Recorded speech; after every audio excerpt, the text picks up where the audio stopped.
I supposed to? No, just It's my favorite part of rolling video. Would you believe I'm not even drunk yet? We'll get there. We'll get there. Cheers. You really? Stoya, how are you? It's been too long. It has been a very long time. I'm Schrodinger's retired person, which is why I'm here. And I gotta tell you, it's great. I do whatever I want with my hair. Look at this. Look, I got this undercut. It's so. Do you know how much time I have back? Oh, I can imagine.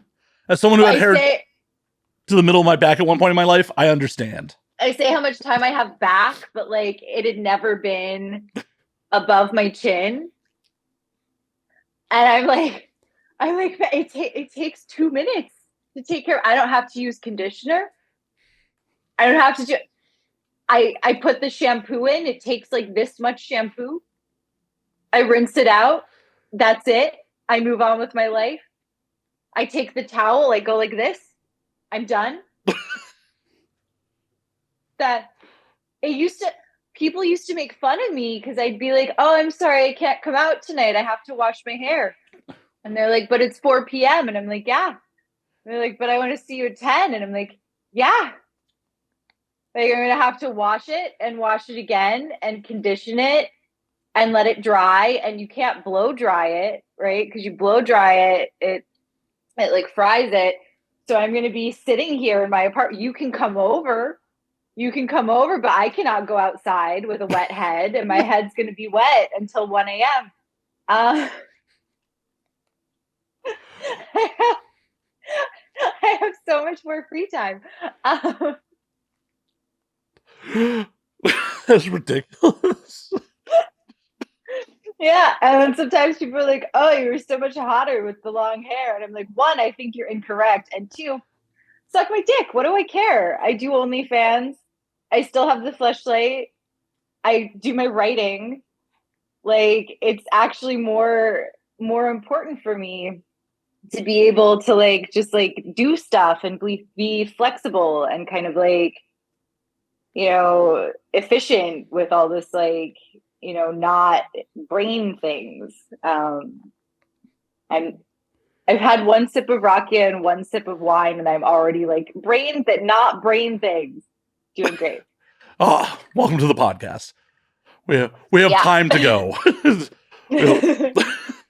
Like 90 minutes is huh? What's going on here? So how are you? I'm doing all right. Still in America, unfortunately. Yeah. Our crazy inflation has gotten absolutely insane. Dude, it's over here too. It costs twice as much to get a taxi from the airport. I am personally very angry with Mr. Putin because I'm like, look, the cost of a taxi to the airport has doubled. The price of, it's not a gallon, it's like a 500 milliliters or something of milk has gone way up. Beef, and then of course, like the cost of everything else goes up along with it. And I'm like, dude, just because you got to do your like big man dick war thing, and now I have to like hustle more cock ratings. Damn you, Putin! You're making me look at more dicks. Yeah, I like Putin. Now that you look at the dicks and you come up with creative ways to tell them exactly what you think of their dick. You answer the question, what do you think Pushkin's dick would look like?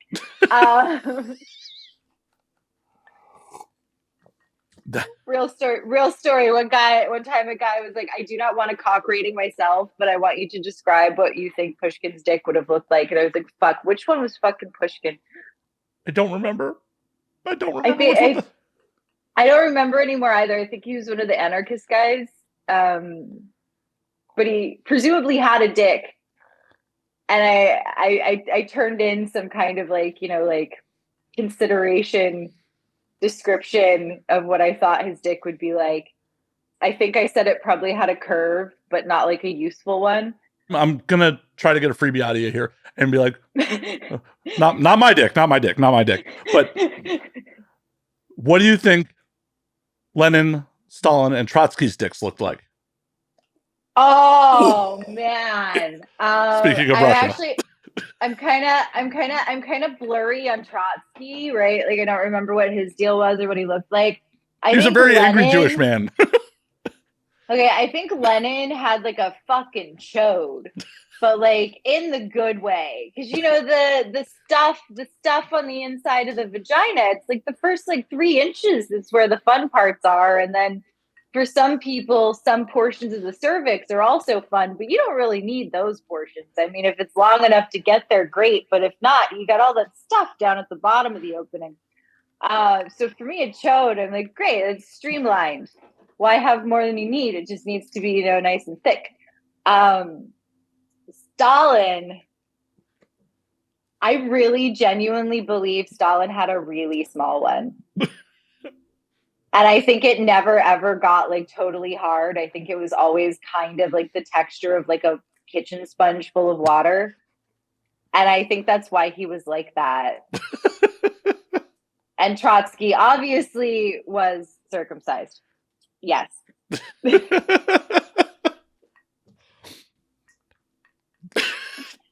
I think that's the first for the show is a historical dick rating. I think it's a segment we're going to keep around with certain guests. I love it. Can I suggest the next time you have someone with a dance background on, do Nijinsky, Nureyev, and Baryshnikov. All right. Just make it trios of Russian dicks until you run out of groups of 3 along a theme that are Russian. we could bring some other nationalities into the mix at some point. Like, you know, we could be like Neville Chamberlain, Winston Churchill. Oh yes! Oh my god! Do you ever have Tanya Tate on? I haven't seen Tanya in a while, and I've been trying to get her to actually come to the show. I would love to hear Tanya on Chamberlain.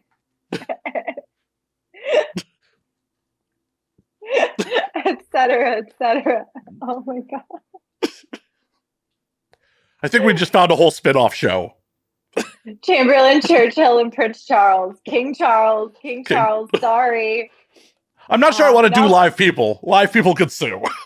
Live people could sue. Is he really alive, though? I think he's an animatron. For some reason, now Billy Joel's We Didn't Start the Fire is just playing in my head. Like, England's got a new queen, and it's talking about how much has changed. I'm like, it's been so long that actually they don't have the queen anymore. Wow. I know. Well, it's crazy. That song has got to be, what, almost 40 years old at this point? Yeah. Like, at the point where that song came out, the same difference of time between now and then is then to World War II. Yeah. Fucking crazy. Yeah. So, we're gonna be dead soon. I moved. Yeah. I moved to Serbia last March, March 2022. Took the cats, took my books, all my books.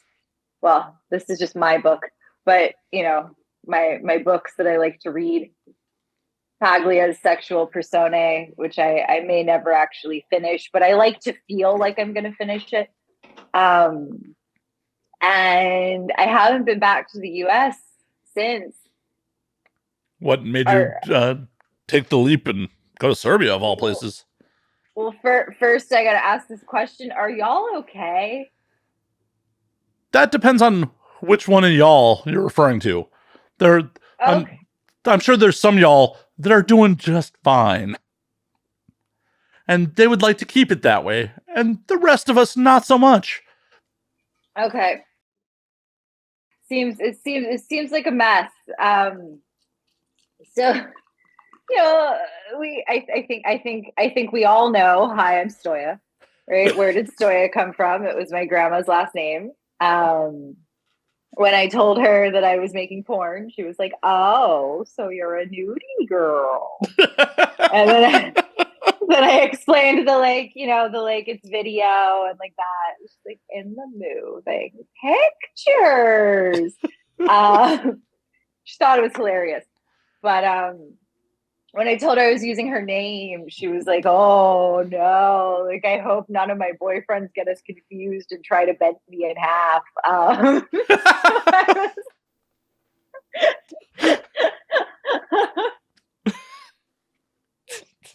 But she sounds like a fun lady. Oh, she was incredible. But she was ethnically Serbian, right? Her parents had immigrated. So I always wanted to learn the language. And there's no Duolingo. There's no Rosetta Stone. There's no I think Colombia has a program in the Serbian language. Colombia is going to let me in with my mail order high school diploma. So it just made so much more sense to move here. And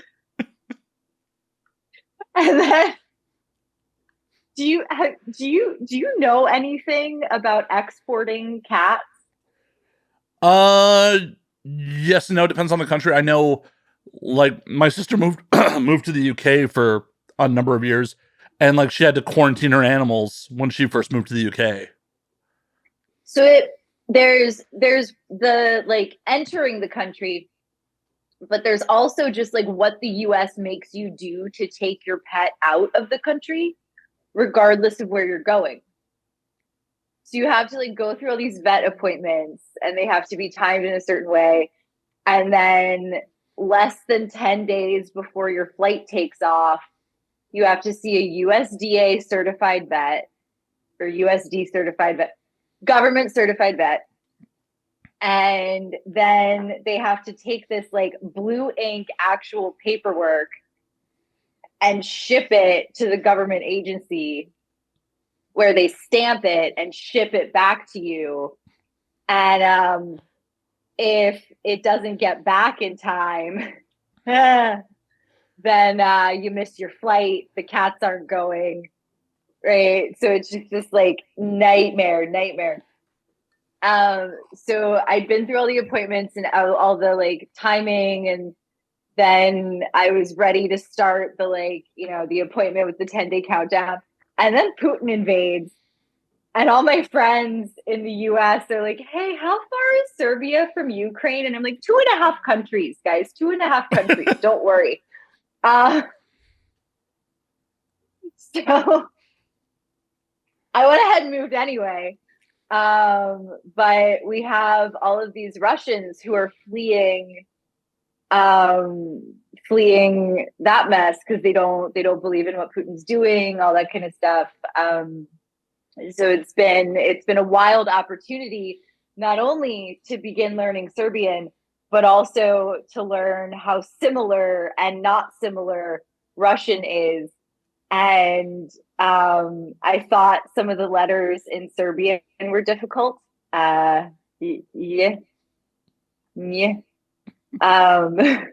I don't make either of them really properly. There's also ch and ch. Yes, these are two different sounds. They're two different sounds. But Russian has this one that's like, it tickles me so much. Sometimes I just walk around my apartment like,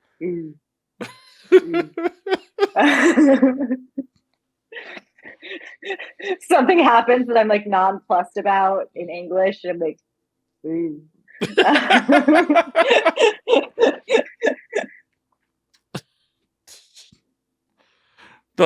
all those languages that use Cyrillic and everything was just way over my head.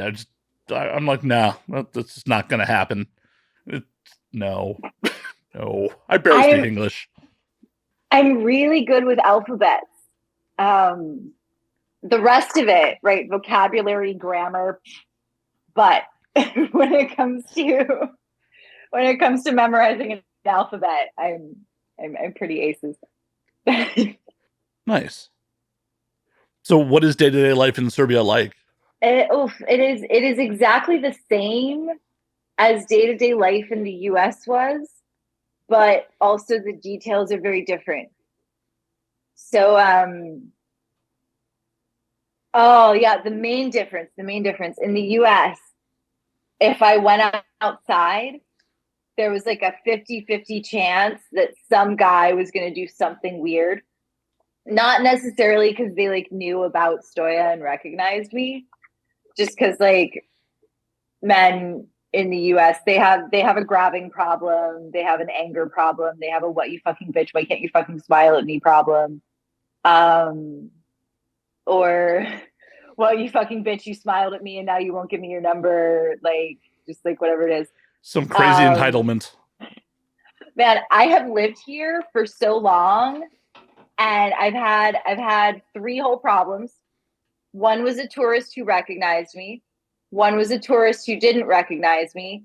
And the third was a Serbian man who just like, I don't know, didn't get the memo about social skills. I've been here for over a year. Three incidents. None of them touched me.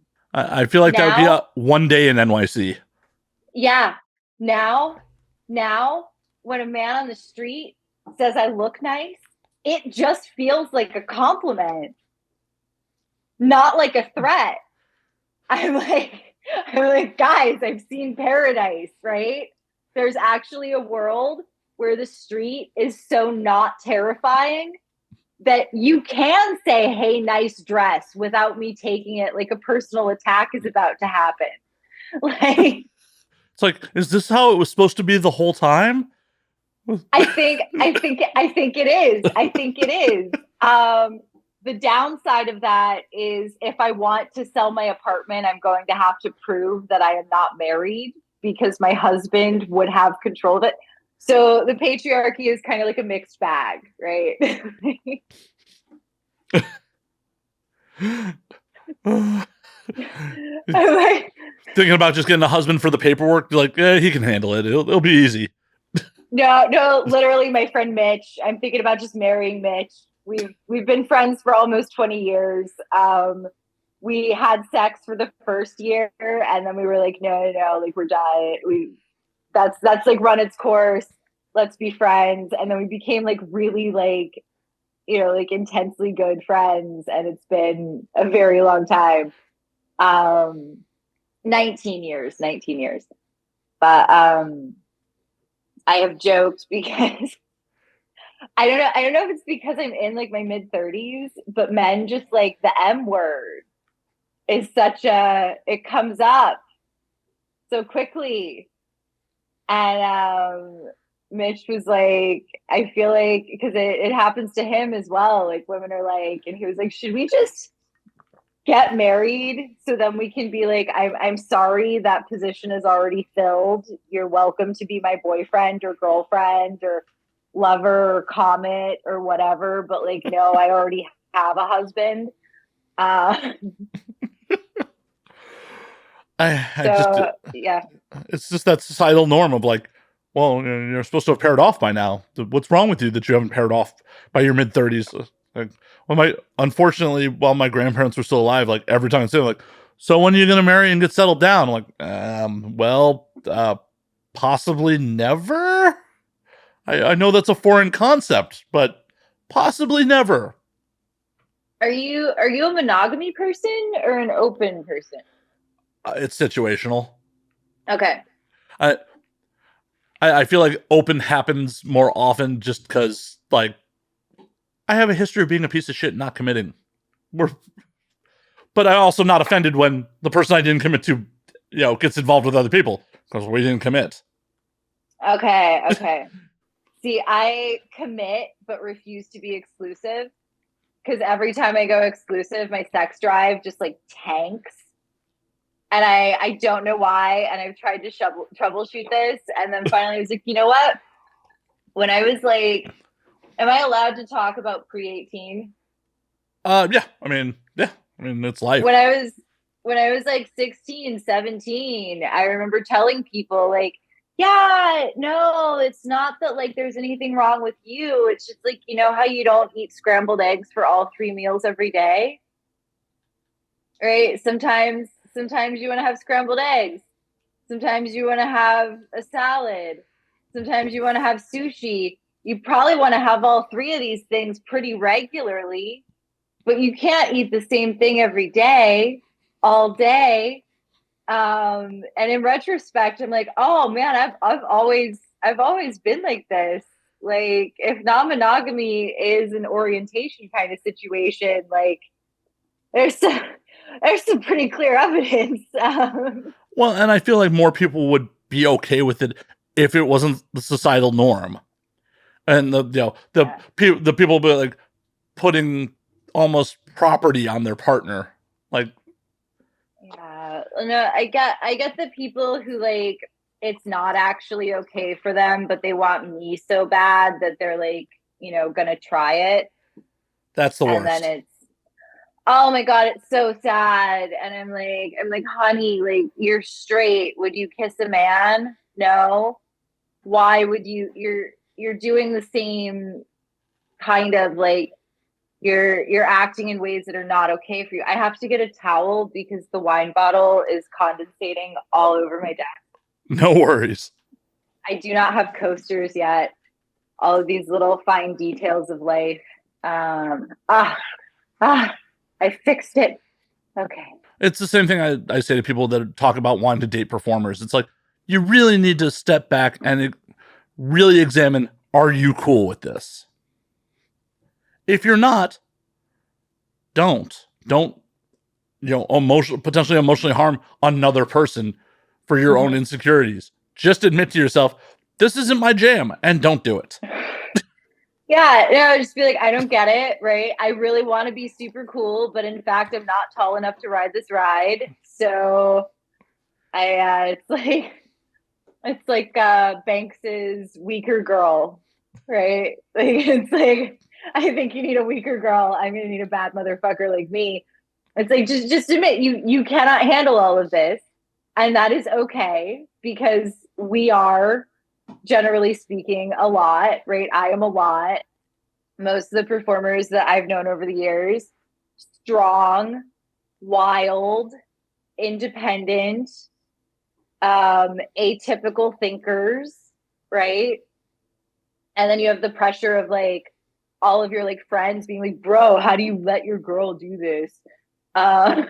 It's just like, excuse me, what? And it's like, I believe that she was already doing it before she met me. Yeah, it's like not everyone should be a Navy SEAL. Not everyone should do CrossFit. Not everyone should date performers. Not everyone should be an exterminator. But like, God bless exterminators. I clearly there's a story there. I imagine. I was waiting for it.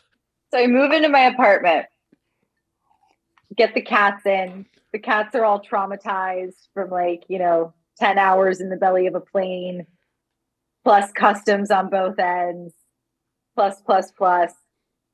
And you can't drug them because if the airline notices your cats are high, they don't get to fly. And my guys cannot handle their high. If I give them anxiety medication, they're like, oh, what's up? Like their pupils are huge. They're wobbly. They're like, what's going on? Like, it's like they just took like 4 people's worth of mushrooms all at once. I feel like you're severely overestimating how much airline employees care. That might be the case. But I was not going to reset that 10-day USPS paperwork fucking nightmare. So, look, if I were leaving Serbia, I would drug them. But in the US, I feel like someone's going to be like, excuse me, these cats are high. It's not safe. This white woman drugs her cats. Woman the color of paper with not much hair drugs cats. Attempts to transport them across international lines. Did we mention she did porn? Oh, we led with that. Oh, 100%. Porn star drugs cats. It's yeah. Yeah, it's the porn star thing trumps absolutely everything, which actually feeds back into the retirement thing. You never retire from porn. Nope.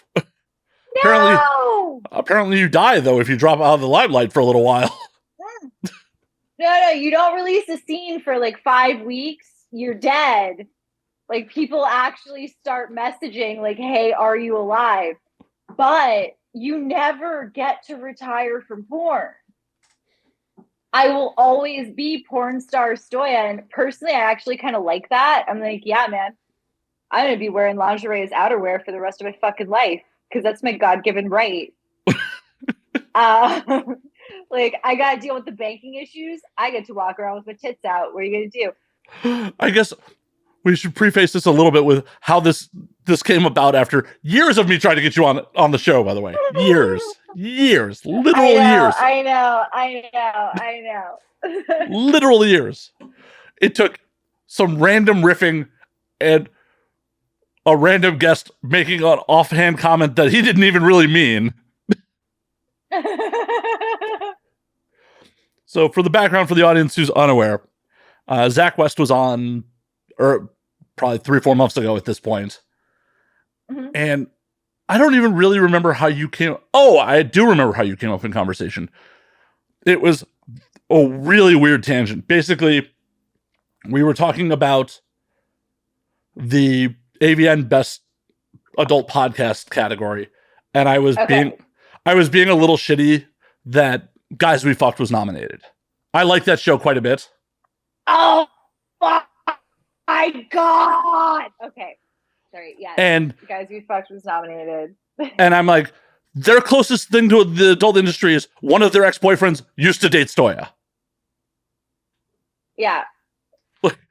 And that's how the referring to you in past tense came up in conversation. Yeah. So, the guy in the Guys We Fucked podcast who dated me, we're still friends. He was like born to be a support system for unhinged artists, especially unhinged female artists. Yeah, no, so we're just gonna move on. But the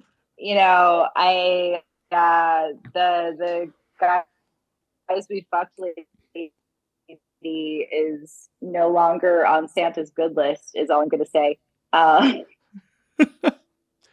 Yeah, I was just kind of, I was like, I don't dislike their content. I like it, but it was literally me being like, they have nothing to do with the business. They have no business being an AVN nominated podcast for best adult podcast. That's how that all came about. And then I believe Zach said something to the effect of like 7 Degrees of Stoya. And it was like, oh, that'd be a fun scene. And the riffing went from there. What if that's my next porn scene? Is like, I don't actually do anything. It's just people within 6 or 7 degrees of separation from me fucking each other. There's just 5 scenes of that. It's like they start the scene with explaining how they're related to you. They have to explain all 6 degrees. Yeah.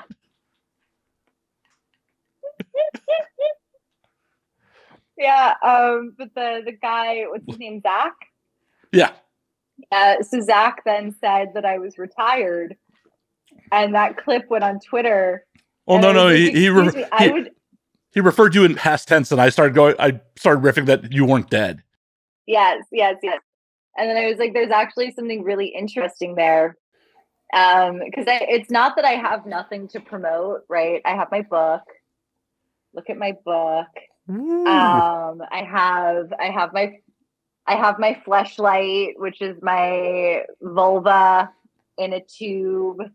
I also have the quick shot, which is like the little like pocket size. It's my vulva on one end and my butthole on the other, and it's like much more like travel size. It's another fleshlight. If you're really good friends with somebody, technically you could live out your fantasy to DP Stoya. You could. Yeah. I mean, you would have to cross swords in the quick shot, but you could definitely get like my pussy fleshlight and my asshole fleshlight and like put them end to end and DP that together while reading my book. As my dad would say, you ain't right, but you're great. for me though, press, it's like, it's like, what are we going to talk about? Right. Are we going to talk about like the same, like, 20 questions, or are we going to like, have like an interesting time? And so for me, it was like actually this concept of like the way that we are all dead if we don't release a scene for 5 weeks, but simultaneously never stop being a porn star once we've been one. It's really fascinating to me. I thought I was going to move to Serbia and be a normal person. Take a minute with that one. Yeah. I did part-time undergrad this year. How'd that go? Apparently I did so well. Well, apparently I did so well in the first 2/3 of the year that I don't actually have to turn in papers for the rest of it. And I'm still passing. Are you doing part-time undergrad remotely, or are you doing it in Serbia? Remotely. It's a university in the UK. But there's this, that was the first problem. There's this concept called common knowledge. It's things everyone knows. And I was getting points off. So like the first module was like arts and humanities. So there's this one part on like poetry, and there's this one poem, and it's about bats, and there's this bridge that's apparently in Florence, which I guess is in Italy. And so I looked up the bridge, and then in my essay, I cited like the bridge, and where I found the picture of the bridge that I am basing this comparison of the arches of the bridge and bat wings on. And I got points off for citing that, because apparently everyone knows what this bridge looks like. And I'm like, seriously? Because I'm a redneck from North Carolina. The fuck you think I'm ever going to make it to fucking Florence? I mean, I was in Florence last month, but it's because I'm a deranged person who moved to fucking Serbia and, like went on vacation with a boyfriend. And I was like, oh my God, that bridge from my paper with that whole mess.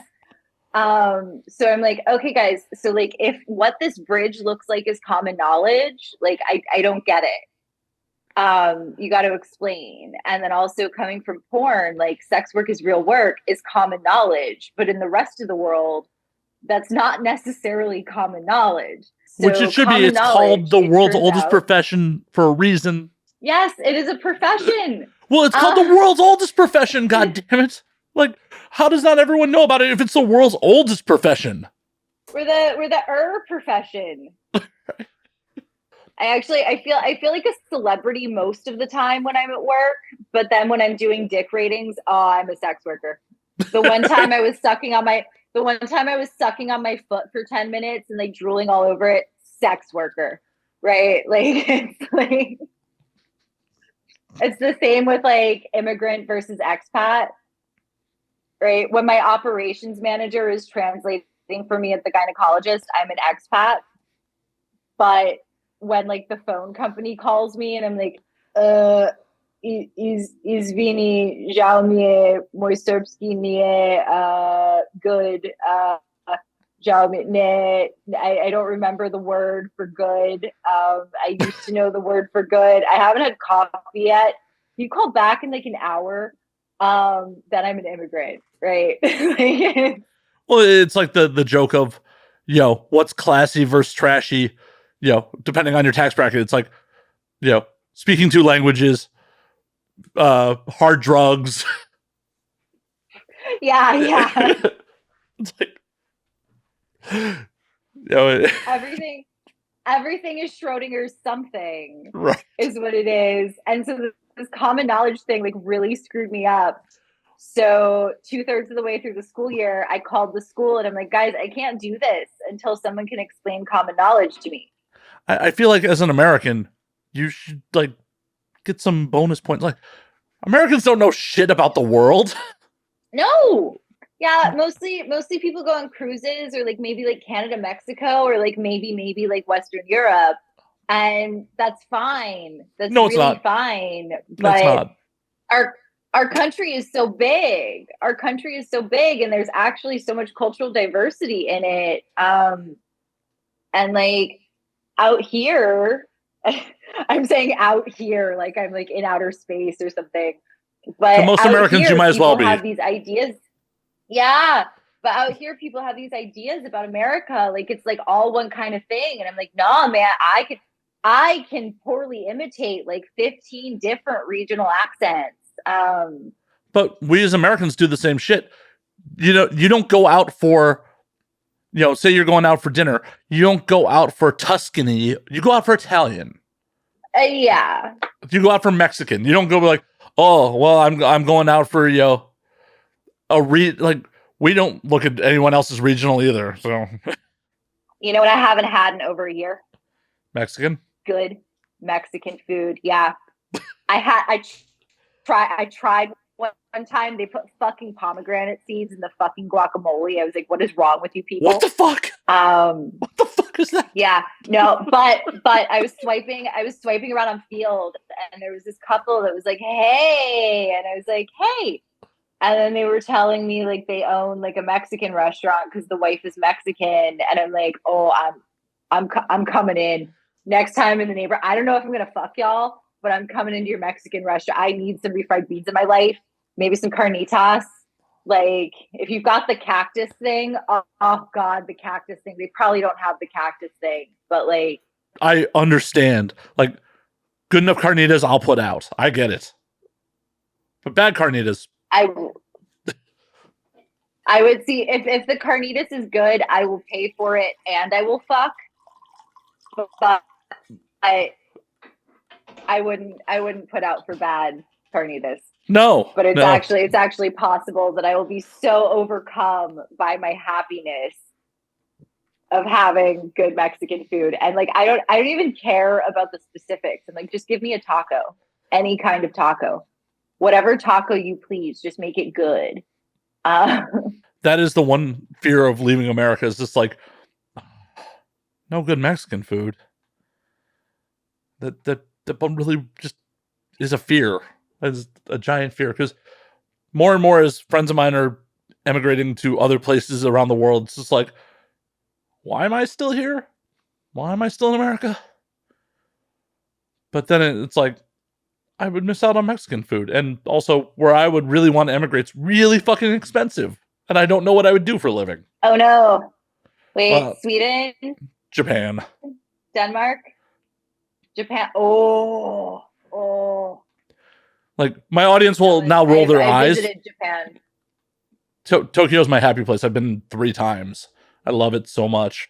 Japan is great, but also like you will never fit in there, right? And I don't really fit in America in the grand scheme of things. Yes, I know it will be still wildly different, and in the 3 trips I've been there, especially having someone who has tattoos, I've been discriminated against. I've definitely been kicked out of bars and restaurants. I get that. And I also know that there is no basis in reality of me actually emigrating to Japan. They don't want uneducated Americans. They super do not. I'm going to push back on the uneducated thing. I get what you're saying. They want to see like a master's degree, but I think you have like a broad cultural understanding that is of value. Just not in the paperwork system, which is also, I'm in that position. I have a high school diploma I got through the mail, right? I'm only like 1 degree ahead of you. I graduated through my high school's alternative night school, which was my way of getting out of Illinois at the time. Required 4 years of gym. And it's not that I was particularly lazy. Gym just happened to be the periods I like to ditch, because they scheduled our gym periods of first period of the day, one of the 2 lunch periods, or the last period of the day. Well, I don't like to be there early. My high school at the time had open campus for upperclassmen.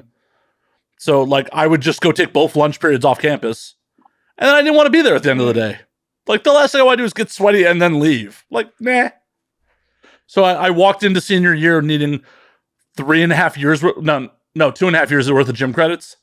And I'm like, oh, if I transfer myself into night school, I don't have that requirement anymore. Oh, nice. Nice. So I tried, When like I was already working, like I I was a was in working. high school, when I was in high school, I was a magnet for balls. Yeah, Oh I'm just gonna no. leave that statement there for a second. Oof. Basketball, dodgeball, whatever it was, the ball would hit me, usually in the face. And we got around to track and field, and the gym teacher was pulling out the shot puts, and he was like, Jessica, I don't really know how to handle this situation, but I don't think it's a good idea for you to be out here with 8-pound metal balls. So I suggest, look, you're good at sewing, right? Home ec's doing sewing right now. Go help the home ec teacher. This is not a misogyny thing. I just don't want your nose broken because the shot put is a serious piece of sports equipment. And I was like, you're making the right choice, man. Thank you. Thank you. I'll be back when it's time to like run and jump over stuff. And he was like, cool. So that's what we did. But Wow. not everyone is made for high school sports. No. And it's kind of unfair that they expect everyone to. The Yeah. curriculum's not designed for everyone. It's, you know, unfortunately, we have a very cookie cutter design of like, no, this is what you're supposed to do. You're supposed to do 4 years of high school. You're supposed to do sports. And then you're supposed to go off to college. And then you're supposed to join the workforce and be a good cog. Yeah, and then you default on your student loans and have like a whole fucking problem in life. Right? That's That what why I'm really happy that I'm wildly uneducated. I'm like, oh yeah, I never had that problem. Not a day of university. No student loans. yeah, me as well, because I'm like, all right, so I finally decided to try the college thing. And they have that common knowledge concept. So what made you decide to go back to college anyways? And until someone can explain it to me. Um, it was actually a like primary care physician. I went in for my physical, and the woman was like, "You're old. You can't keep doing sex stuff anymore. You need to like figure out like your like next career." And I was like, MILFs, but whatever. You're right. I don't have the tits for that. All right, maybe I should go to college. I found this program, and it's philosophy and psychological studies. And I do the Slate sex advice column now, the How to Do It column with this guy Rich um, Juzwiak. But he's rad. I adore him. We used to have brunch all the time when I lived in New York, and I deal in the column with like a lot of people's trauma. And I was asking like my therapist, and like, how do you deal with that? She was like, well, you set boundaries. And I'm like, it's my job. And then I was asking my psychiatrist, and he was like, oh yeah, you get the technology about how to process secondary trauma after you do your master's when you're doing clinical practice. Have you thought about becoming a psychologist?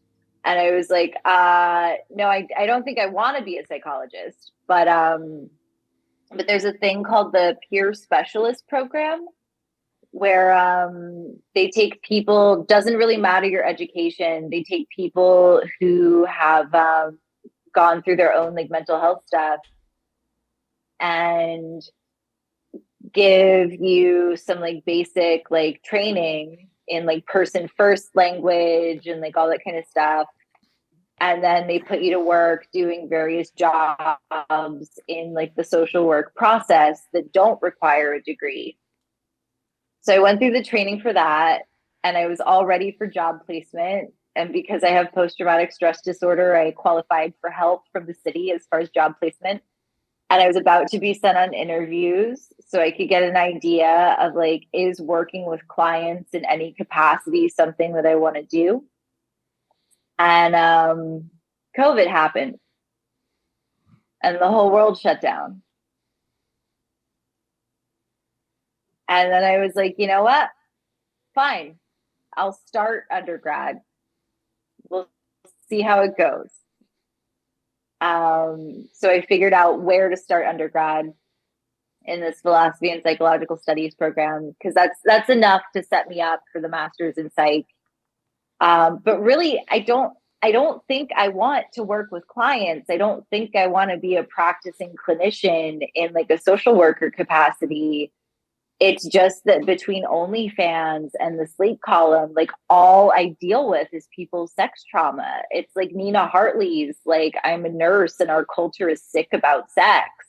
I'm drunk now. Yay. But then along the way, like everyone's like, why are you in undergrad?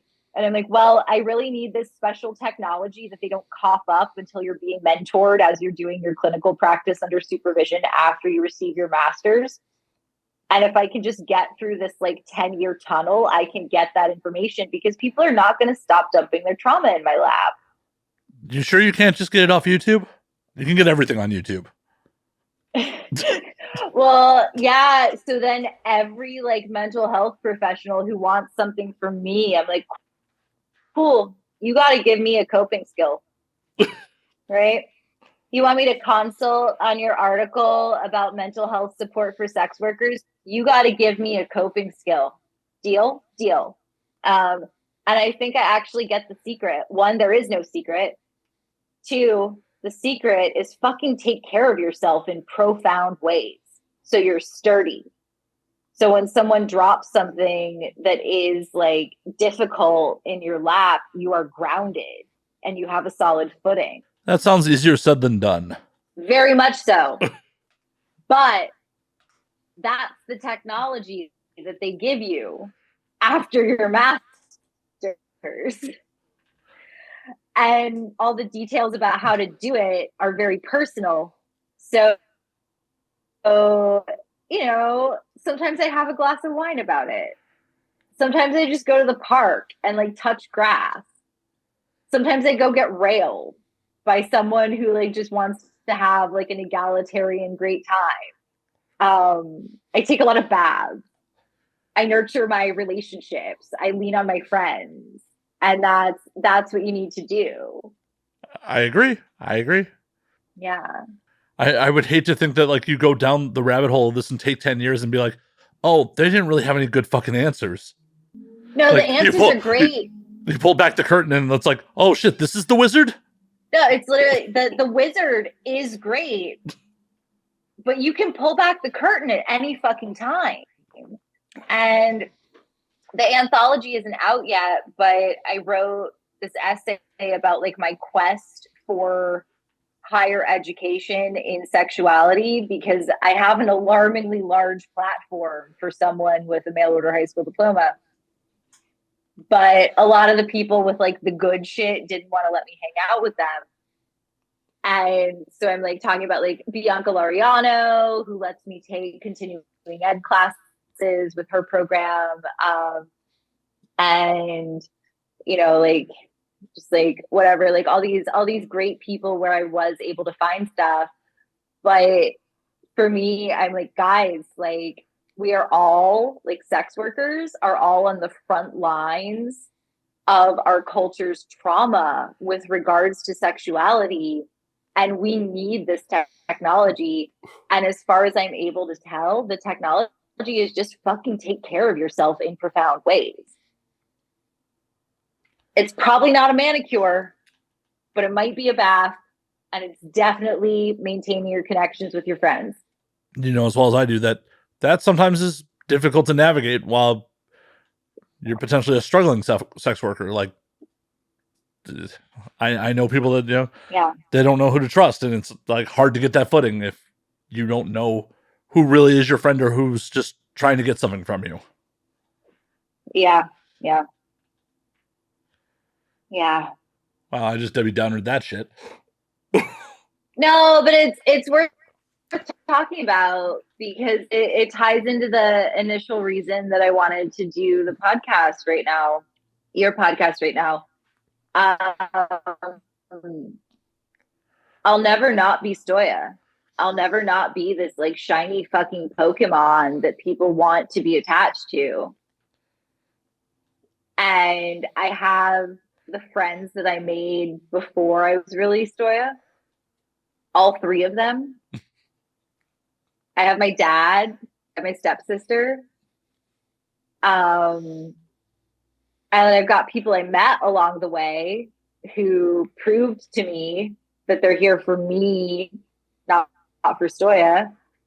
I'm going through a breakup right now. It's done. I think I've hit the point where I am done. But last night I went to my operations manager's place to pick up paperwork, and she's like, have a glass of wine.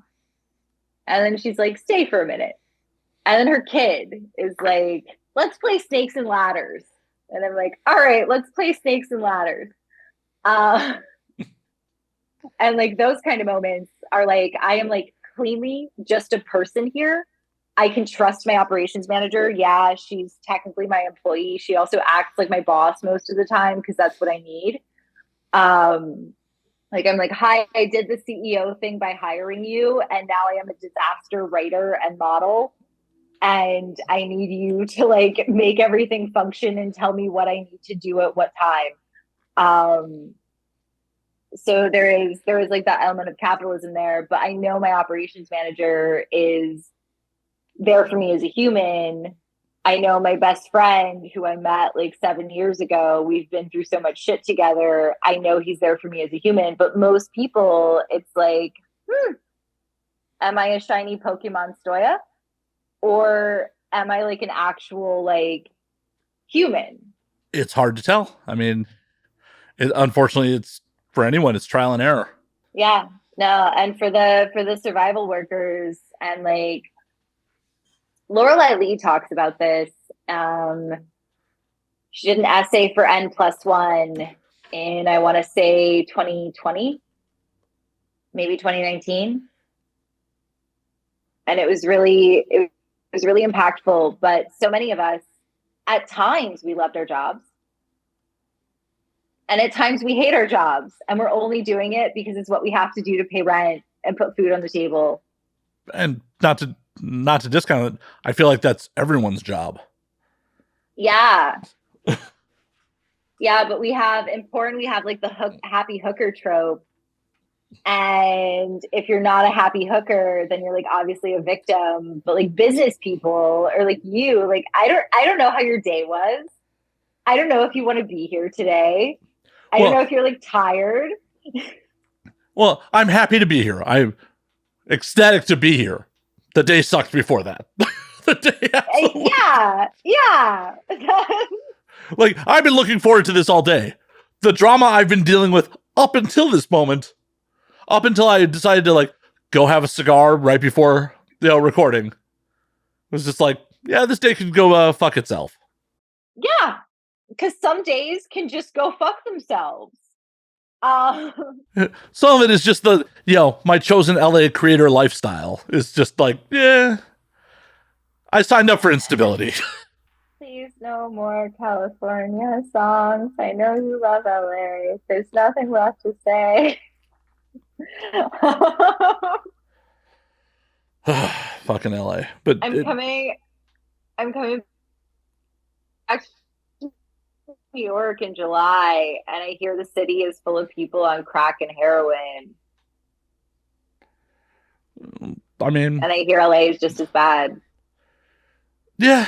I mean, LA's, it's rough. I mean, the inflation's insane. Like, I'm looking at, on average, between $150 and $200 a week for groceries. What? Yeah.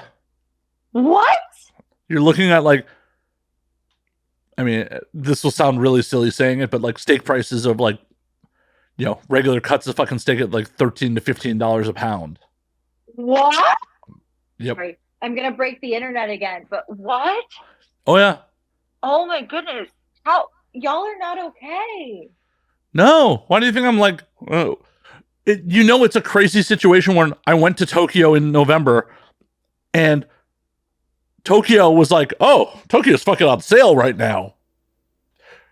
I went out. But Tokyo went out. Tokyo was $8 for a little thing of blueberries when I was there in 2011.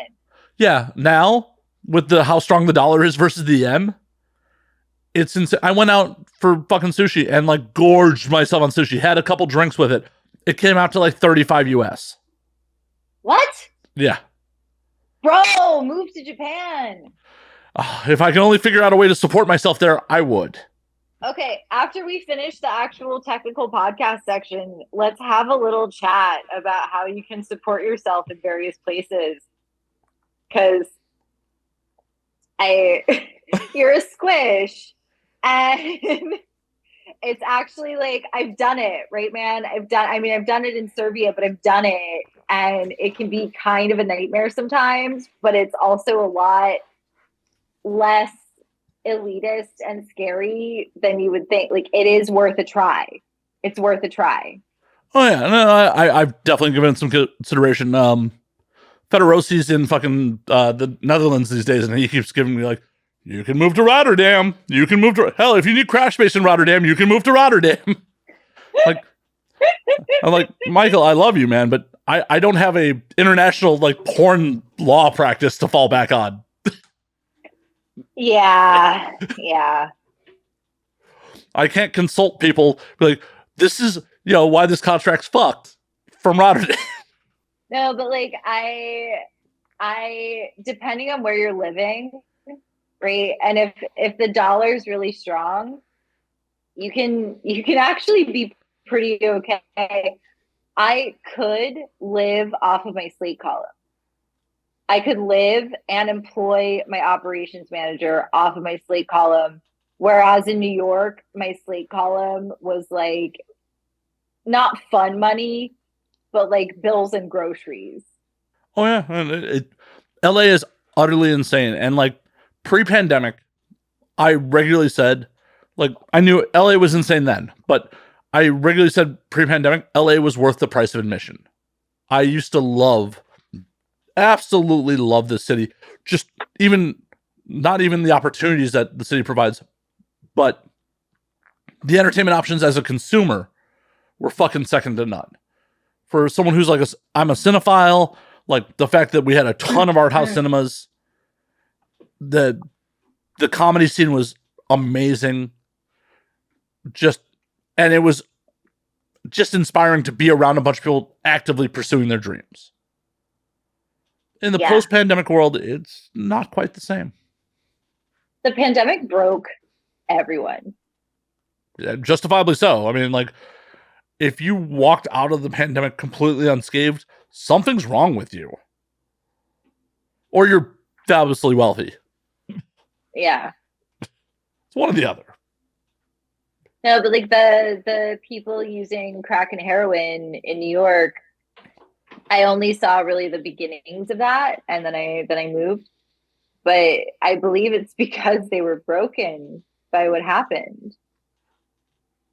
Like, social isolation is just like the absolute worst, like worst thing. Yeah, there's a reason that they, internationally view solitary confinement as cruel and unusual punishment, even though we here in the U.S. use it regularly. Yeah. Do not even get me started on the teen torture camps. It's not okay. I went through a reprogramming camp when I was a kid, and everyone's always like, my whole career, they're like, what happened to you that you ended up in porn? And I was like, no, nothing. And then in my early 30s, I was like, oh my God, those people who said they were trying to help me, that wasn't help at all. And they did solitary, and it's completely unacceptable. I am drunk, but I am not going to regret this in the morning. And it's solitary confinement, it's imprisonment and solitary confinement without due process for being what? Queer? Are you fucking kidding me? And everyone in the world went through solitary confinement, and we're seeing just how devastating the effects of that are. And nobody has the resources to help keep each other afloat. Well, we don't have the resources. Hell, I think in a lot of cases, we're not even acknowledging it was a thing, like that it's a problem that needs solving. Like, yeah, no, we're like trying to like forget it happened and just like move on. And I'm like, guys, nobody is okay. Clearly the world leaders are not okay. The citizens are not okay. The cats are okay. The cats are great. The cats are sadly sober, but the cats are okay. Oh, Pixel keeps trying to like lick my vape. I don't know what to do about that. I'm like, sir, I don't think you should have nicotine. Oh my God. I gave them their parasite pills. Okay. I have like 2 months and then I have to go to the vet and get the parasite pills. And we're like, my cat tries to eat my vape. Is this okay? Is this not okay? What do I do? Cat's a little addicted to nicotine. It happens to the best of us. Yeah, no, he goes like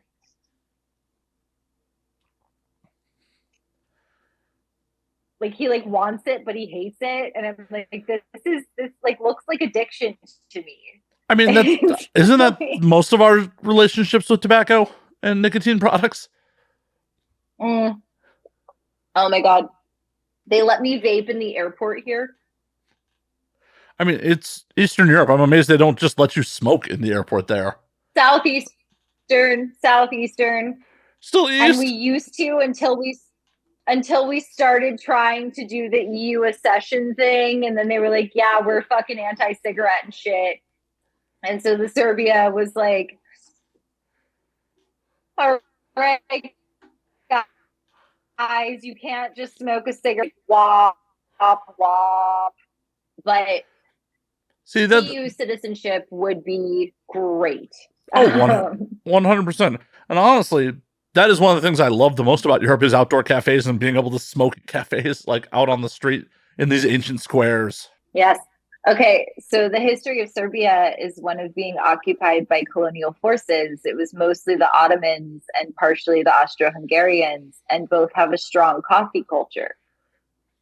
So the legacy of those occupations is intergenerational trauma and cafes. I'm not going to say the cafes are worth it, but the cafes do like balance. I mean, the intergenerational are so much more emotionally available. The intergenerational trauma is there, so you might as well get the cafes. You might as well enjoy them. No, and the cafe like balances because you go to it's a kafana where there's like food and booze and coffee, and that's like a safe space to have emotions. And so you go to the kafana and you have like basically like a group therapy session, but without a therapist leading it. And it's really fascinating. I've never in my life have I seen so many men like beam with joy and cry and just like have emotions. That sounds almost terrifying. No, it's wonderful. It's wonderful because when they're venting their emotions all the time, then they don't do as much weird shit and I'm safe on the street. I don't know. I was here for a year and then I was like, oh my God, I get it. Men are allowed to have emotions. That's one big difference. Fascinating. And I'm going to spend probably the next year trying to understand one facet of how men being allowed to express emotions changes the experience of looking like me on the street. It's also curious, like, how the social dynamic, if that's acceptable, because, like, toxic masculinity doesn't exist in a vacuum. It's like, I've definitely had women in my life express, like, oh, that dude's a bitch, that dude's a pussy for expressing emotions. It's just like, well, now why would I want to open up? Yeah. So it's a horrible perpetuating cycle of like someone's great grandfather who was some hard immigrant being like, can't show emotions, son, and that just getting passed down, and then that being passed down to the the other gender being like, well, I don't respect men that are crying. And so how do we change the whole fucking? But I've seen so many men cry these past 15 months with joy, with sadness, with regret, with fear, I'm going to cry right now. There's so much more emotionally available. And I don't know if it makes anything any better or makes masculinity any less toxic, but it is different. And there is something fascinating to me in that. And I moved my cats here. I have my pile of English language sexuality books. And I want to stay until I rock. Right? Until I like have some like inherent in my body understanding of this. I want to stay because my main job right now is to help people in their sexual relationships. And this different perspective feels really important. Like really, really important. And I don't know what is important about it. I don't know what specifically is different about it. I don't know what the use about it is, but I know that it's important. Well, it's definitely important to thrive for or have a goal as a society that like, oh, everyone feels safe in. Yeah. Yeah. That's that. No. That's the. So what is masculinity in the US? Guns and beer. Yes. What is masculinity in Serbia? It is, yes, physical fitness. It is, yes, money, because you can use those things to make sure the vulnerable people in your life are okay. And the vulnerable people in your life being okay is what makes a man. Right? I go to Kafana with my friend and he's like, hey, did you eat? Yes. Did you eat enough? Okay, here's some food. Right? Have some food with your drink. We're going to do our deep talks, our therapy session. Are you still hungry? Maybe a little bit. Have more food. I'm going to have some food with you. And, you know, it's really like the definition of masculinity is not about having the things. It's about having the things to use. It's about being able to provide. Right. And like the reality is I am 5'6". I'm 169 centimeters, Nice. 55 kilo. When I had to carry my cat to the vet in the bag and I'm like struggling with the cat, like a guy on the street was like, hey, do you need help? And I'm like, yeah, man, I'm lost. And he's like, okay, you're going this way. Can I carry your cat for you? And I'm like, yes, thank you, because I am small and my cat is fat and he's very heavy. And so, yes, I could use your help because for you to carry 8 kilos of cat is a lot less of a burden than for me to carry 8 kilos of cat. 8 kilos of cat. That is a fat fucking cat right there. God damn. He was really, really fat. I put him on a diet. It's better now. He's like 5.8. He was round. He was like a ball. 8 kilos for us ignorant Americans. It is 2.2 pounds to a kilo, ignorant Americans. Just do the math. Do the math. I can't tell how many pounds is or how many kilos is. Like, I'm like, it's all abstract to me. But the metric system does make more sense. But it's this culture of like, yeah, like, you know, okay, maybe the gender dynamics are kind of toxic. But the reality is I am smaller. I am less capable with heavy things. And I'm going to get help with those things. And it's really weird, right? Because I'm used to American men. There shouldn't be any shame for asking for help when you need help.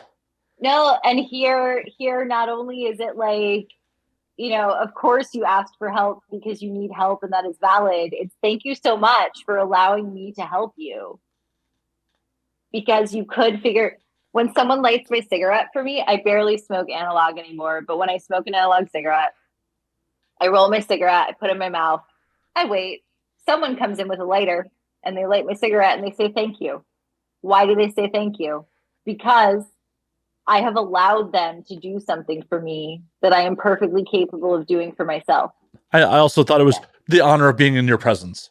Thank you. Thank you. But the core of it here really is you could do this yourself, but you let me make this easier for you. So thank you for that, because my masculinity is predicated on being allowed to be protective and helpful, and I really don't know that it makes it any less like sort of like problematic and toxic, but it's different and there's something fascinating. Yeah, no, it definitely is fascinating. And I wonder if it's just like, oh no, like I wonder how it took Serbian culture to get where it is on it being this way. Like, how recent of a development is this? Judging by my grandma and her parents, a lot of Serbian culture has been static for a long time. But I don't know the language well enough to like dig into historical archives yet. I mean, one of my best friends is a first generation Serbian immigrant. Like really? Yeah. Like Koje. He moved Sorry. here. Oh. He moved here like as a small child. So like, but like, he is probably the most generous human being I have ever fucking known, and like will not, I mean, to a detriment to himself, will try to help people out. Yeah. Like I've had to temper him at times, be like, dude, you are legitimately fucking yourself over to try to help this person. Stop. Yeah. Yeah, no, and like I don't want to get into like the like vaguely eugenics-y, like, you know, is it genetic, right? But the way that I was raised, because of the way that my grandma raised my mom and the way that she was raised, when someone needs something, when someone is a guest in your home, you give them everything you can. Everything. Because they're a guest. And like my best friend is Jewish, and he during Passover this year went off on like the like stranger in a strange land thing. It's from Exodus. Mm-hmm. You know, I'm technically Jewish, right? I didn't know that. Your mom is. I mean, both my parents are Jewish. I'm just not very good at it. Okay, we're going overtime. I'm making a unilateral decision. So at the beginning of the pandemic, my best friend was like, hey man, I want to go to shul because I'm stressed about the pandemic, but I can't go to shul because of the pandemic. What do I do? And I was like, try some like Zoom shul. I know some people, they've been talking. It's a thing that's happening. And he tried a few and he was getting bummed out. And then he asked me to come along on a couple. And I was like, okay, what's the problem? And he was like, well, it's missing this and it's missing that. And I was like, look, I grew up in the charismatic church. Anyone who felt like a teacher, if the congregation agreed that they were a teacher, they were a teacher. They became a preacher. So I say we do a very unorthodox thing. And we just read Torah together, right? We read Torah together. You teach me about the Torah.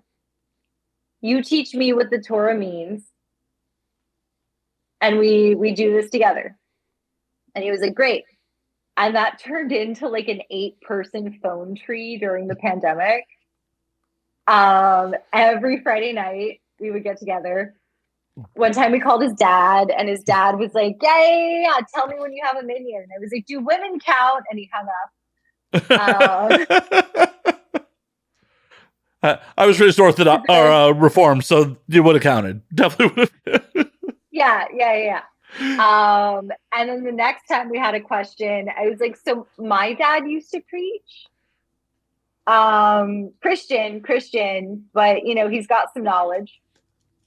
And so we called my dad. So my dad became one of the group. And so it was this intergenerational, interfaith Torah reading every Friday night for like 2 fucking years. It was beautiful.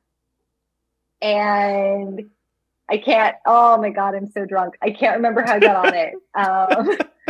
But it was really fucking beautiful. And I'm finally getting baptized. I was never baptized as a kid. I'm getting baptized in the Orthodox Church. But that time spent, like, Orthodox Church is really chill. They're really chill. And the thing I love about Judaism is the questioning, all of the space for questioning. And the Orthodox Church also has that. Like, the priest is like, oh, you want to spend like an hour talking about the details of this, like, fuck yeah, let's fucking do this. I know a former monk who's a bartender now. That seems about right. I mean, the monks are responsible for a lot of alcohol over history. Yes. Beer. Oh my God, the monks. Have you ever been? There's this place in the Bronx. It's full of unicorn tapestries, and they have a garden that's like all the stuff the monks used to make beer out of. I have definitely not, because I have never drank in. That is one of the 2 boroughs I have never drank in. Okay. If you're in New York during my 2 visits this year, we're going to the Monk Beer Garden. All right, I guess I'm planning a trip to New York. Shit. Great. What's your September look like? Hoping to still be alive. America's on fire, huh? Yeah, that's as far as I can plan at this point. Hoping to still be alive. I mean, but if I'm not, there's a $50,000 life insurance policy for the open bar. For the open bar? I'm sorry, what? Yeah, I have a $50,000 life insurance policy that is specifically set for an open bar at my funeral. What? I'm going to do that. Attend? I hope so. No. I will attend, but also, that's a brilliant idea, because I have to make a will, right? I'm the CEO of 2 companies, one in the US, one in Serbia. I own an apartment in Serbia. At this point, were I to die, I don't plan on dying, but were I to die, it would be a complete international nightmare for my family. So I have to make a will. And I actually really love the idea of taking out a life insurance policy for my wake. Because I don't have a husband, I don't have kids, right? So just like, all right, all my friends, you're going to get trashed on me. Well, and that's why I did, because a $17 a month life insurance policy got me a significant discount on my other insurance. Okay. As a multi-policy. So I'm not even with State Farm for my other insurances anymore, but it's just like, yeah, it's $17 a month, and I'm going to have an epic wake. Amazing. Is your dad Irish? No, I'm full-blooded Jewish. And actually, my Serbian friend is the beneficiary for my life insurance policy. Oh my God. Okay. This one, I'm going out on a limb, but I will stand behind it. My Jewish best friend and I talk often about how Israel, Palestine, and Serbia, Kosovo are like eerily like echoes of each other. Where I'm like, it's not okay. Like, nothing is okay on either side. But also, if you don't have like an ethnic and religious attachment to a piece of land, you will never understand. Well, and at least on the Israeli-Palestine front, it's just like, oh, well, this is just trauma begets trauma. Yeah. No, it's I'm Christian. The eternal trauma begets trauma. The original trauma begets trauma. Israel and Ishmael. Like, it's just that's where it comes from. Right? Like, my 2 years of Torah time. Apparently the Palestinians and the Philistines, like, the Philistines were the original Palestinians. What? It all makes sense now. Just through a modern lens, it's just like, oh, hey, we were persecuted, murdered, and, now that we've, through violence, you're a freedom fighter when you win. Now that the freedom fighters have liberated, like, oh, we're going to just, treat the people that were here and occupying this land before us like absolute shit to, almost to the degree that we just experienced in Europe, not even a generation beforehand. Like, it's fucked. No, but like we have Kosovo and the borders flaring up. Again, but like more than it has in a while. And the Kosovar Albanians destroy the monasteries, even though they're like UNESCO protected heritage sites. And the people in Belgrade, which is the capital, mostly who I talk to, are like, just let them have it. Who cares? No more war. But the Serbs who live there are like, we would like to not get picked on and bullied. And I'm like, yeah, man, I back that.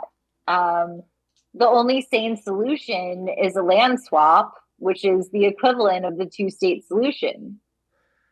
Yeah, well, people aren't about that life. People are not about giving up land and power, and it's...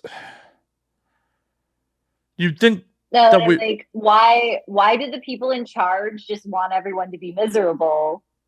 Well, because they don't... This is, obviously unfounded in just my opinion, because in a lot of cases, they don't view everyone else as actually people. They're just numbers on a spreadsheet.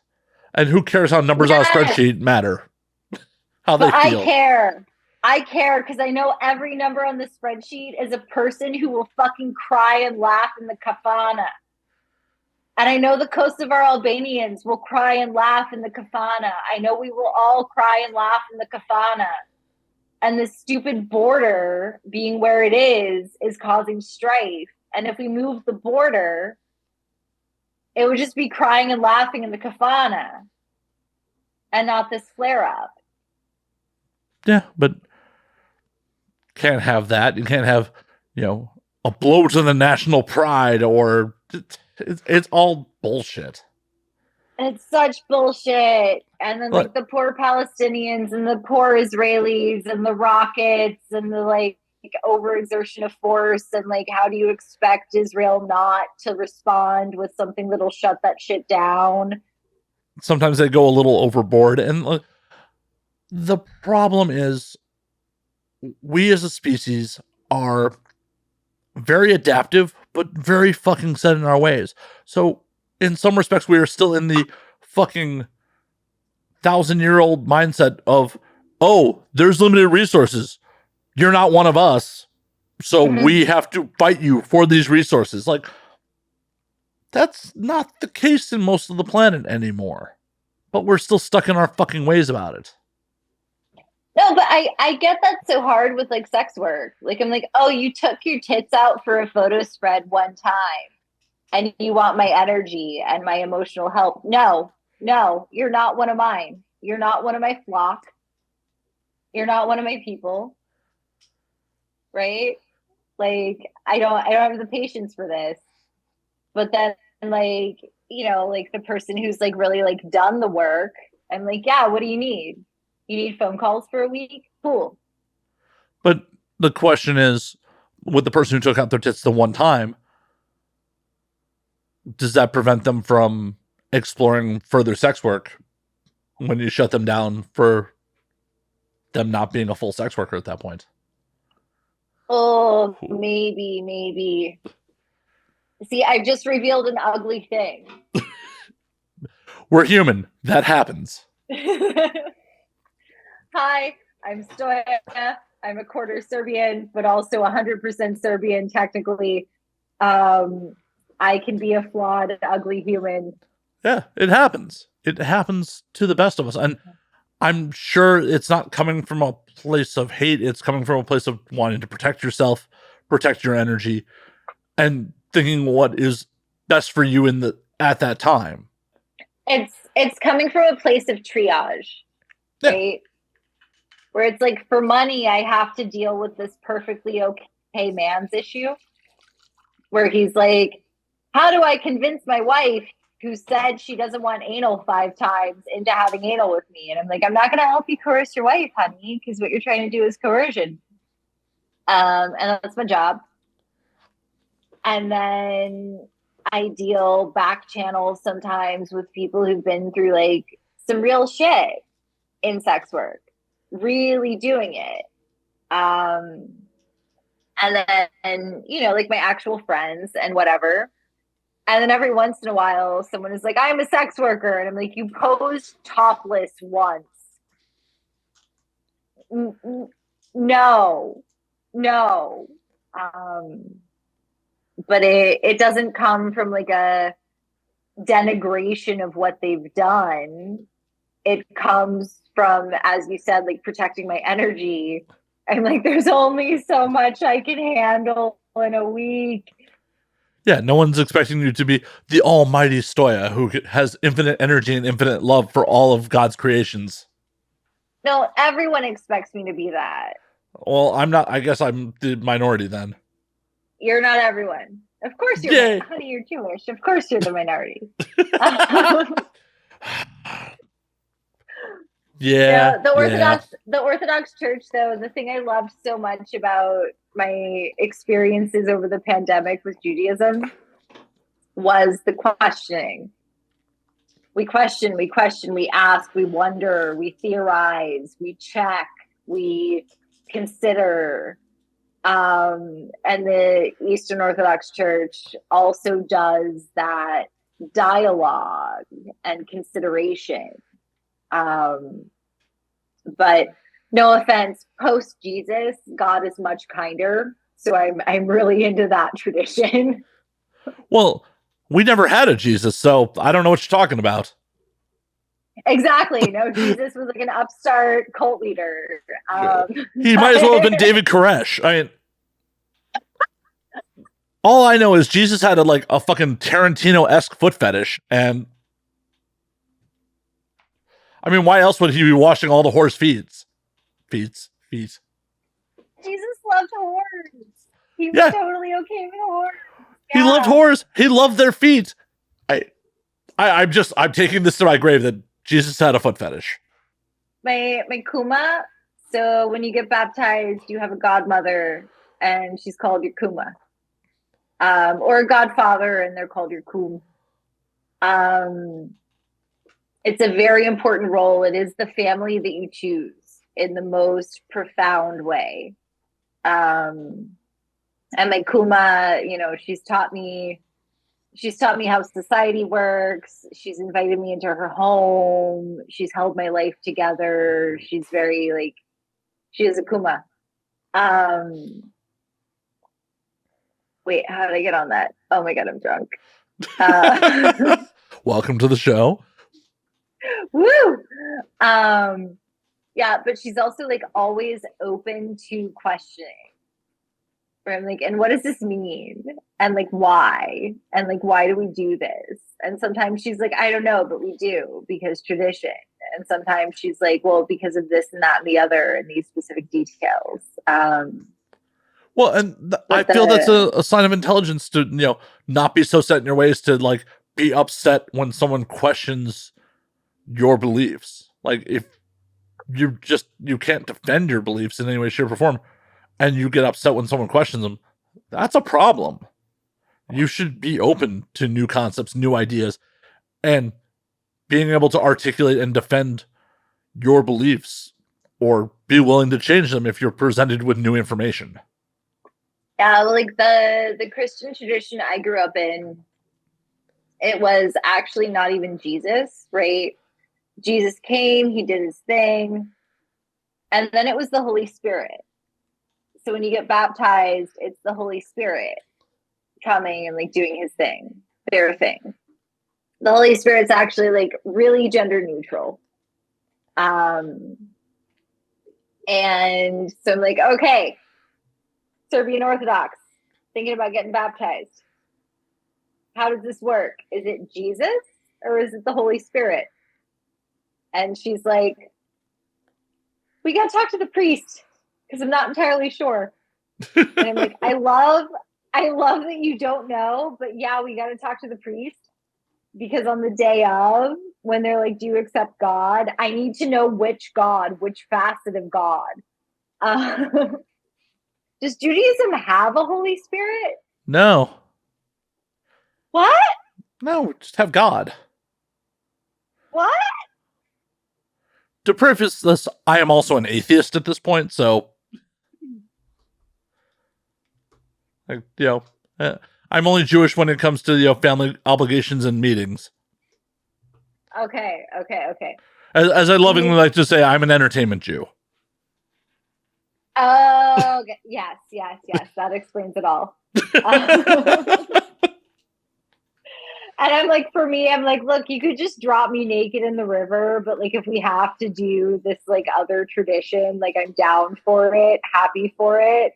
But like, you could just have any priest jump water on my head, and I'd be good.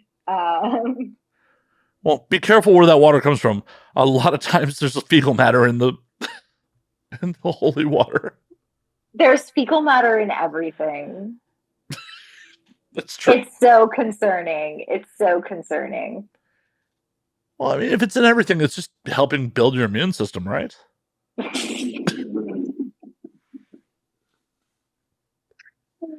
And because my immune system is so strong, that is why I'm not dead yet. And occasionally still taking my tits out on OnlyFans. I didn't realize your immune system had to, with the tits on the OnlyFans, but good to know. I understood the not dead part, but. All right. Do we wrap up or do we continue into Insanity Land? I mean, I am often a fan of Insanity Land. Let's go into Insanity Land. Hold on, I have to pee. We're really like sort of obsessed with and resentful of Byzantium here. I wonder why. Yeah. Oh my God. When the Queen died, and all these people on Twitter were like, European white people, and they're all colonists. And I was like, excuse me, 600 years of Ottoman occupation. We're in Europe. You feel like people tend to forget that Turkey's in Europe. Well, part of Turkey's in Europe. Only a little part of Turkey is in Europe. Yeah, but when it was the Ottoman Empire, a lot of it was in Europe. It's true. They just managed to, post World War I, hold on to the really important part that's in Europe. Yeah. Yeah. Geopolitics. So, World War I was started by this guy, Gavrilo Princip. Do you know what Princip means? I don't. Principle. Yeah. Imam Principe. I have principles. So Gavrilo Princip, based on his principles, Franz Ferdinand had to die. Yeah. And that was his actual legal name. And that's actually how it played out. And I am so tickled by the fact that it was a guy with principles literally named Princip. Speaking of World War I feel like America does a massive disservice in like most of our history classes on kind of glossing over World War I and mostly focusing on World War II. It's like, oh no. Shit from World War I still affects us to this fucking day. The Middle East being the quagmire that it is, was the British and the French carving up Ottoman territory and putting different ethnic groups that don't particularly like each other in the same artificial borders. No, but it's so... During this year in school with arts and humanities, we did a unit on propaganda. And it was through the lens of Ireland. But as I was doing the unit in propaganda, I was like, oh my God, I am a porn propagandist. I do A, I do B, I do C, I do D, I do E, I do F. Can you give the class some examples? Because I'm curious how you're a porn propagandist. Yeah. So one method of nationalistic propaganda is to create a history out of the facts that lie there. Right. So I'm like, okay. So, adult industry medical was built for the protection of performers and to lessen producer liability. And this is where it becomes propaganda. And what it needs to do now is protect performers. Right? You're creating a narrative. You're creating a historical narrative for a culture that does not necessarily have boundaries and framework in a sort of traditional way, and you're intervening to kind of like make that. I'm not the only porn propagandist. I would name people, but I don't want to offend them. Well, I feel like almost everyone who's active in the industry is a porn propagandist to some degree. And that's partially out of survival, just because there's a lot of us versus them. We're all doing counter propaganda. But at the end of the day, that boils down to propaganda. So I'm reading this unit on propaganda. I'm like, oh my God, I do propaganda. We all do propaganda. We're a bunch of fucking propaganda. We're counter propagandists. But control the narrative, control the history. It's unfortunately cohesiveness.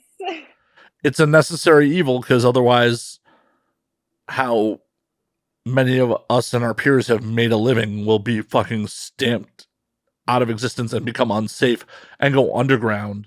Because it's not like, especially when you can make OnlyFans content on your phone, it's not going away. It's only potentially going underground is what happens if, unfortunately, like, it's gross, but there are fucking children Snapchatting nudes to each other. If you can't stop that, how are you going to stop people who actually are consenting adults and doing it professionally from doing it? Yeah, no, and it's really complicated when it's people under the age of 18, because that's the age we've set. I think it ought to be higher.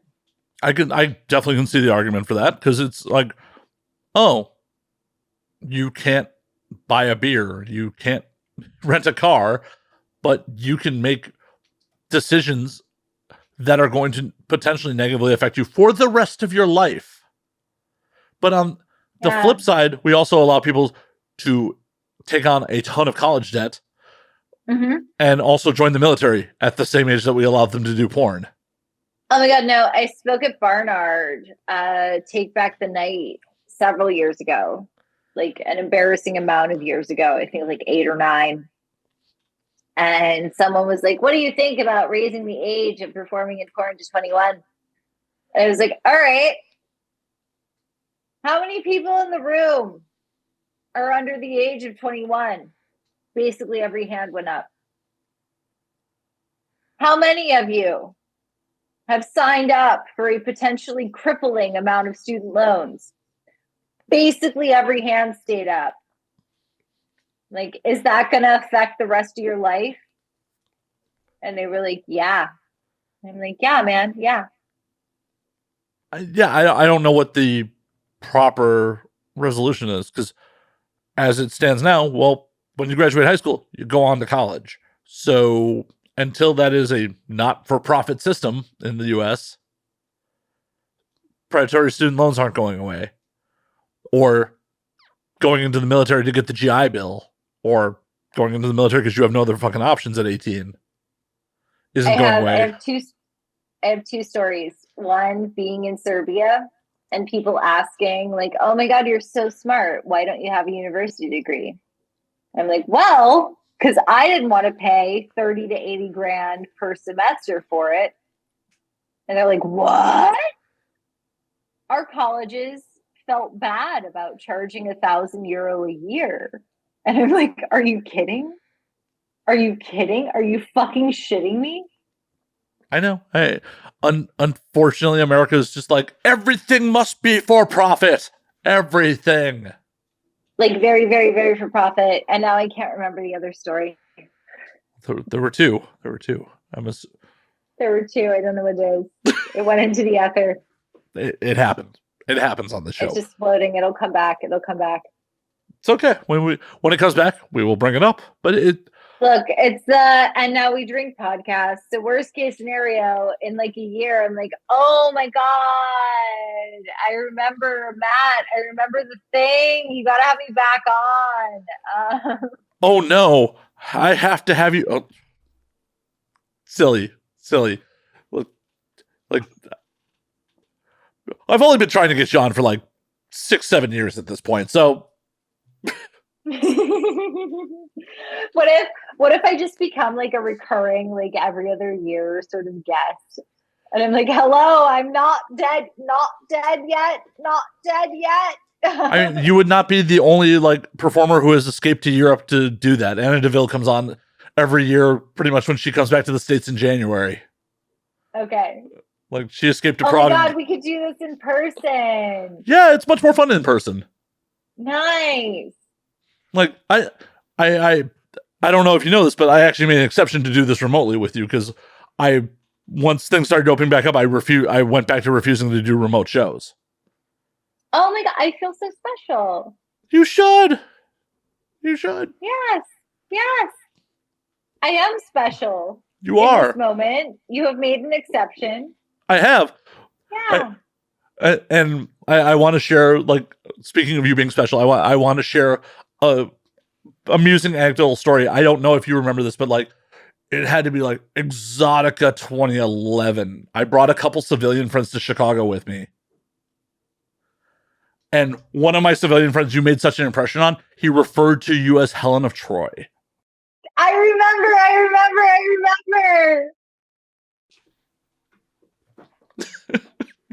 Like, I mentioned you were being on the show, and he's still like, he is doing well. He is married, like, but he's still just like, there's an alternate timeline where Stoya turns me out, and like my life goes a completely different direction.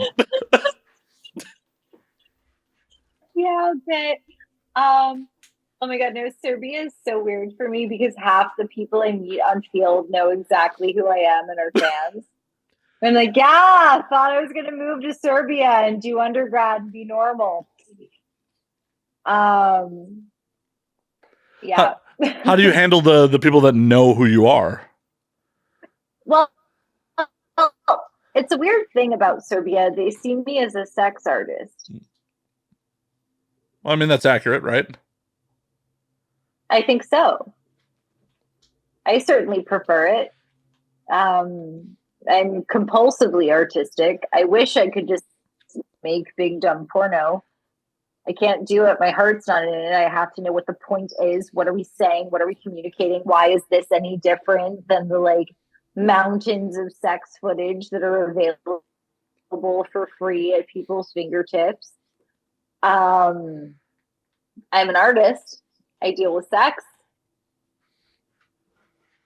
Company in Serbia, it's umetnost something, or art. I make art. But it's really like odd. And then I meet all these guys who are like, oh, hysterical literature. Or like this thing that you wrote that was done. Internet connection is unstable. Give me a second. We'll give it a second. All right. Well, if timing is right, I will. I haven't been out to New York since 2018. So, Jesus, it's been fucking 5 years since I've been to New York. But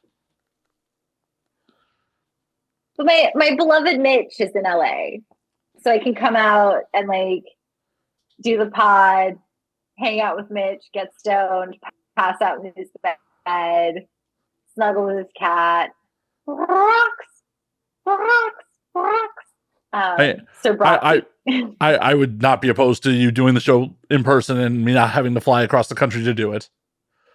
Not that I was opposed to doing that, but I mean, if I don't have to leave my apartment, I'm okay with that. Airplanes are the worst, and it's better to come to where the equipment is.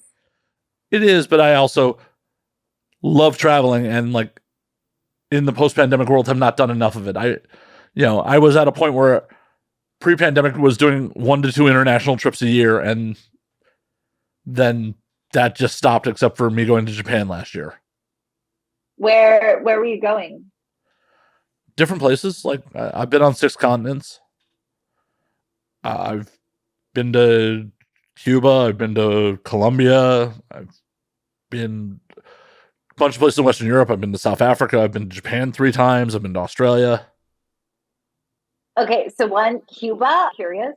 Oh, Cuba came about in the weirdest way possible, which was I read about going to Cuba in a Playboy article about 10 years before I actually went to Cuba.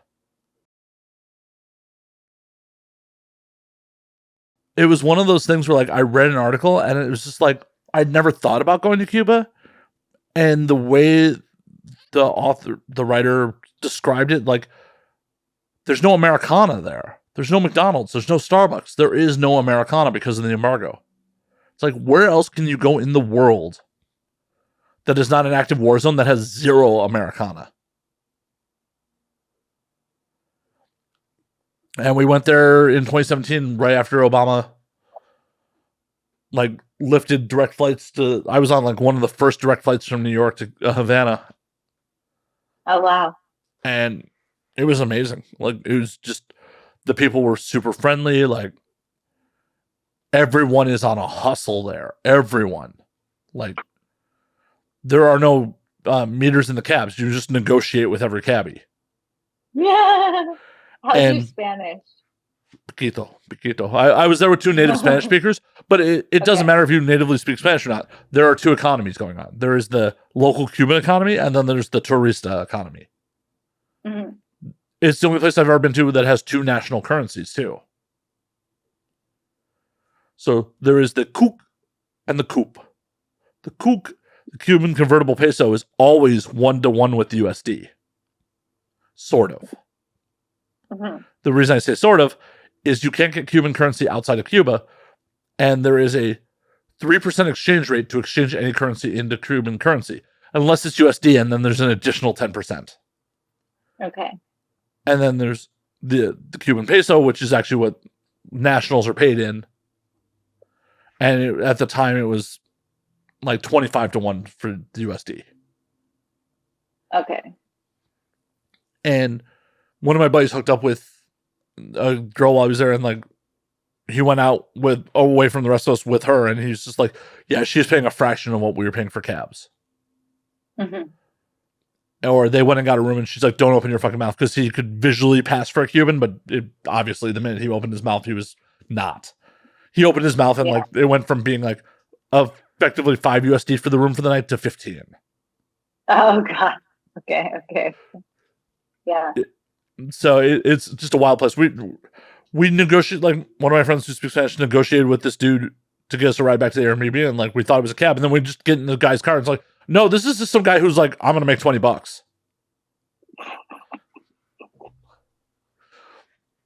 Yeah, no, the taxis here, everyone's super chill if you're just going from like one place to another, but if it's like a train station, then you're marked as a tourist. And I've actually been in a taxi where they quote me one price, which is ridiculous. And then during the taxi ride, I'm like, da, moja baka, bili Srpkinja. My grandmother was Serbian, Želela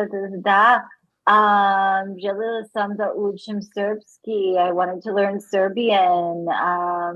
Nemam Rosetta Stone, nemam Duolingo. We didn't have Rosetta Stone. We didn't have Duolingo.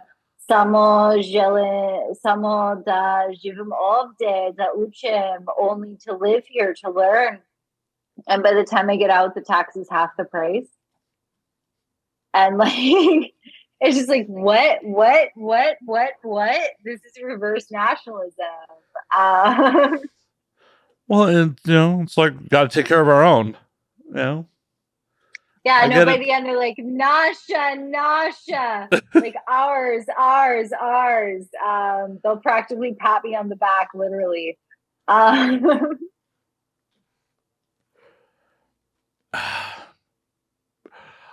On the Cuba front, I recommend everyone goes there. Like it's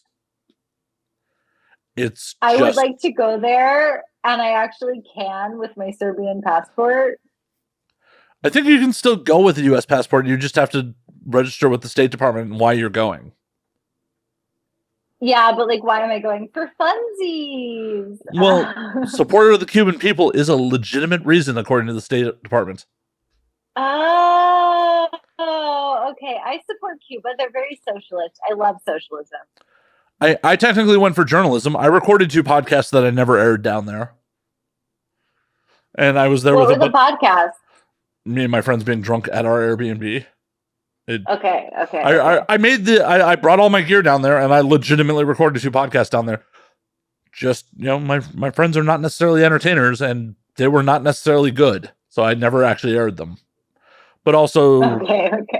2 of my friends that were with us were professional photographers and took a lot of photos while we were down there. And like the group I went with, 10 of us went. Like we got a Airbnb that was like 11 bedroom, 10 bath with a pool for like $540 US a night. Yeah. Okay. And it came with a staff. Like at night, there were two guys that were security / bartenders for us. And in the morning, someone from the house would make us breakfast at like the cost of $7 US for the full breakfast, like freshly squeezed fruit juice. Like it, I was like, wow, like I'm not sure I'm in this tax bracket. Like, yeah, you're like, I'm not used to being like treated like this much of a princess. It's not okay. It's not okay. And like it was a good time. Hi, Pix. Hi, Pix. Hi, hello. Hi. Are you an orange muffin? Yes. Dali Bush, minute, da. Dali Machak, da. But it was absolutely like just a wild place. Like one of my friends, they ran out from the Airbnb to go grab food for everybody. They ended up in some guy's garage buying like bootleg rum out of some dude's garage. Like they're walking through the neighborhood and like they see a garage door open and people walk in, the garage door closes, and a couple minutes later they come out. They're like, so they go to explore, and it was bring your own bottle and he will fill it with rum for you. For like, we filled like a 2-liter rum for the equivalent of $1.75 US. And they all took a taste of it, and he's like, if you go blind, it's on you. Yeah. No, here, like, people's, like, mothers and uncles make the good rakia. And you are gambling with your eyesight. But it comes in, like, an empty Coke bottle. This is, like, a Coke bottle full of, like, clear liquid. And it's so fucking good. It's so fucking good. It's so good. There's no hangover. It's so good. You can get, like, so drunk, like pouring drunk. Like you can't tell the difference between good and evil drunk. And wake up at 9 a.m. the next day, like, all right, let's go, let's do shit. It's so good. But it's also like, whoo! They're like, yeah, I don't know really what I'm doing. I have no training. And you're like, okay. But I bring, whenever I find something special, I'll fill up a flask or like a little water bottle and bring it to my dad. And he has a whole collection of Serbian alcohols. Is your dad back in the States or? He's in the States. He's American. He's in the States. Doesn't even have a passport. So I have to go there. Right. Should at least encourage him to get a passport. Oh God. So in Serbia, there's this thing called fatijedan pa. It's short for faletijedan papir. You're missing one paper. My dad is missing one paper for his passport. in the US, and it's a weird paper. And I don't know what the deal is because he used to have a passport. So when I go in July, I'm hoping to figure out his passport situation so he can maybe come visit me. But also, it's for me. I'm a freelance writer. It's easy to get on a plane and go to the U.S. But for him, he has a day job. It's harder. But I would like him to see Serbia. Well, yeah, it's harder, but it's not impossible. No, it just puts you in the pot. He's missing a paper. Well, hopefully we can find that paper for him. Yes, but also we have to find your paper for Japan. We have to find your thing that makes you acceptable to Japan. My heart is not. I mean, like, I love Japan. I love visiting there. My audience is rolling their fucking eyes because every time I bring up Japan, like, I'm not sure that like that would be the final destination. Like, I don't know where I'd like other people like shit. I don't know if this. I'm assuming this is public knowledge at this point. I'll have to edit it out if it's not. But like Xander Corvus is in fucking Portugal now. Xander just bailed to Portugal recently. Okay, why Portugal? Easy entrance into the EU. They have a pretty low barrier of entry. And Federosi's in Rotterdam. So like, and another like civilian friend of mine like has been doing the whole digital nomad thing. She ended up from Moldova to Paris to London right now. Okay. So look, I have a bunch of people in my life that are doing it. It's just like,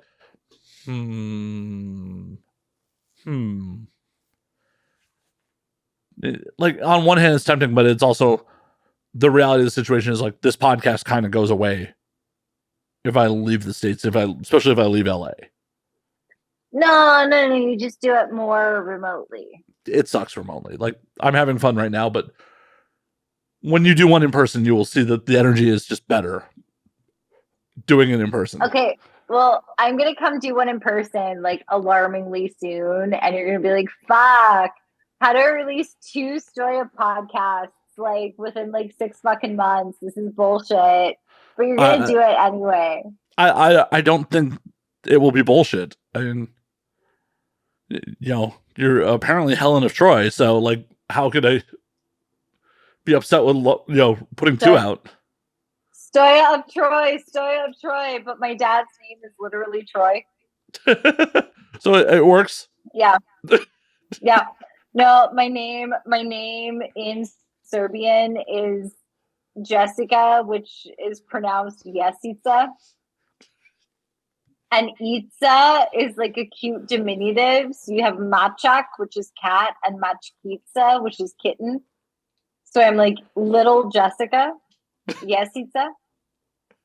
Jesica, middle name Troy, middle name, and then my last name.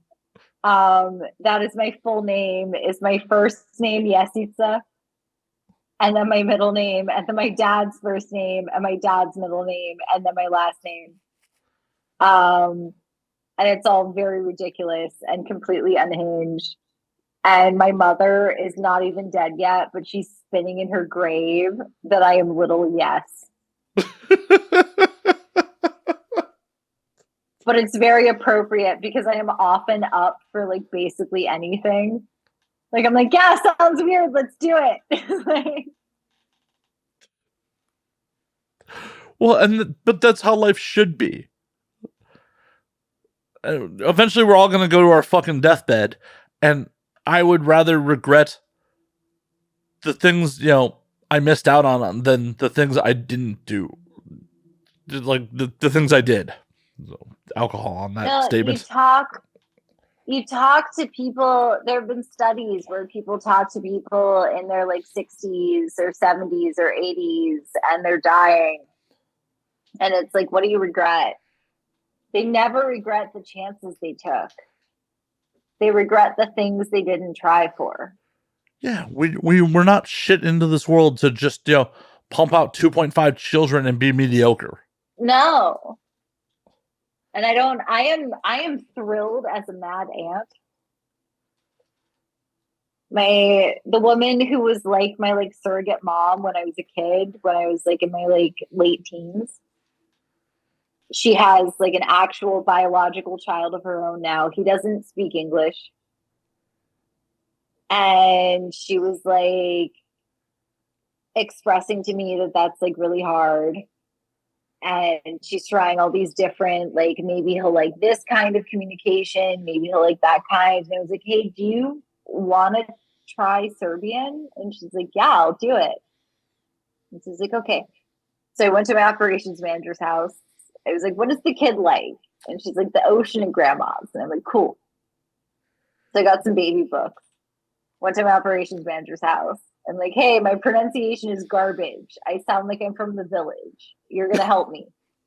And I went through the alphabet first, like A, B, C, D, E, so on and so forth. And then I read the book, and Lydia helped me. And then I sang the alphabet and the reading of the book, like, you know, like holding the book, like a PBS special, like holding the book, reading the book. And I sent that to my friend, and my friend was like, oh my God, the kid was so calm. And I'm like, fuck yes. I know someone who speaks Spanish fluently, and they have the same like nya sound. Let's try that. I'll think of other languages. Like, let's just like try literally every language in the world that I can get someone to try until we find something where the kid is like, fuck yes, this is the language I will talk. And it's really like, it made me so happy. And then this woman who had been like my mom when I was a teenager, she was like, this is how you support the mothers of neurodiverse kids. And I was like, I'm crying right now. I'm crying. Because I really was crying. But I don't know how I got on this, but my point here is everyone deserves someone who's going to reach them where they are, or try to. I agree. I wholeheartedly agree. Yeah.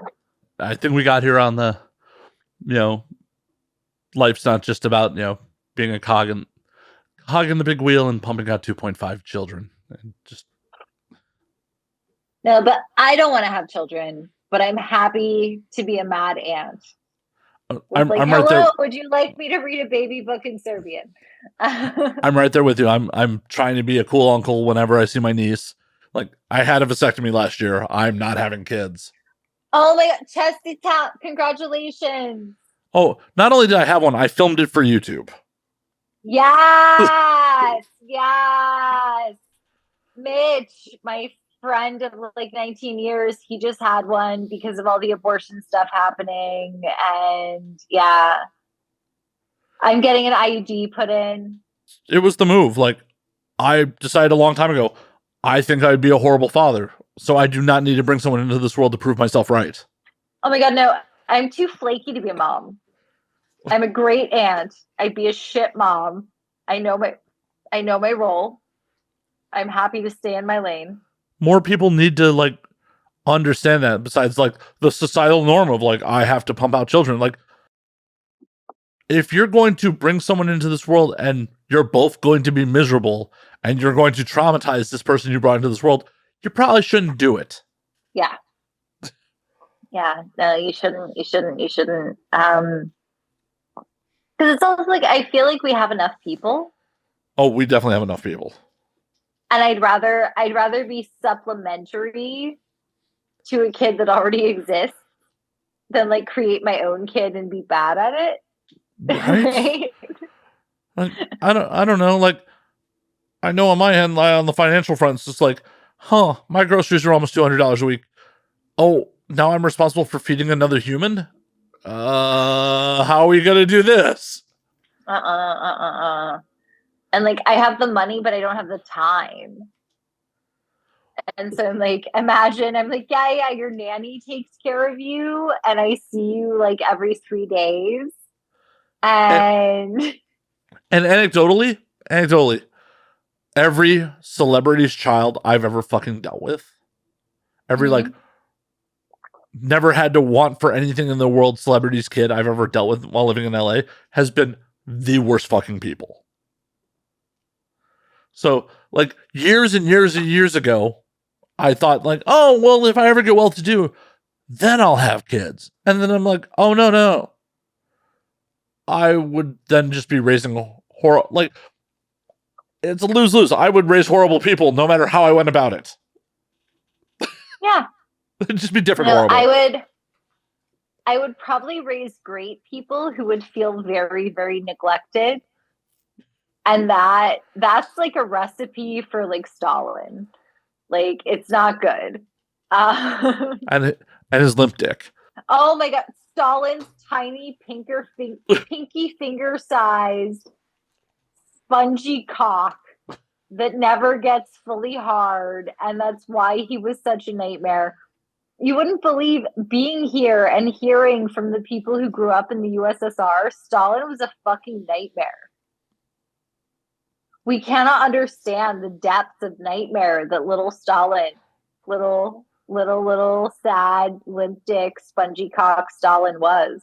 Well, and that's the thing. Stalin killed a lot more people than Hitler. He just did it to his own people, so people kind of, it's fine. No. Oh, his name starts with an R. It's not Rudy Gernrich. Rudy Gernrich was the topless bikini guy. Very different. But there was this guy who kind of coined the term genocide. And he studied Stalin. He studied what Stalin did in Ukraine and all that kind of stuff. It was god awful. It was horrible. And that's another thing I love about Judaism, which is the ultimate preservation of human existence. I don't know if it's so much in practice these days. I don't know if Netanyahu is really a believer. Every world leader has gone insane. I don't know if they weren't all insane to begin with and were just more exposed to it. That's maybe true. You gotta be a special kind of person to be like, you know what? I want to rule everyone I know. I want to be in charge of everyone I know. Yeah, and for me, I don't want to be in charge of shit. I don't even want to be in charge of my companies, but yet I am. But I hire these operations managers to actually do the in charge things. And then I can be like, woo, I'm an artist. But once every quarter I have to be CEO. But mostly, woo, I'm an artist. Sounds ideal. That absolutely sounds ideal. Yeah. No, it's great. It's really great. So I'm retired, but I'm doing some good fucking shit. I actually, hold on. I want to text you. I'm going to put it, where's the chat? I'm sending you, yes. Take a look at these pictures. They're shitty low res. Okay. I will have to look at them, because if I look at them right now, they will be recorded by the screen grab, so I will not. Oh no, record. Okay. Well, is this going to get me kicked off YouTube? No. Oh. Nothing's nude. All right. I mean, that one definitely looks like I may have to censor it in post, the top center. Maybe. No, everything's covered. There's at least 2 pairs of underwear top center. I'm just saying YouTube may disagree with you.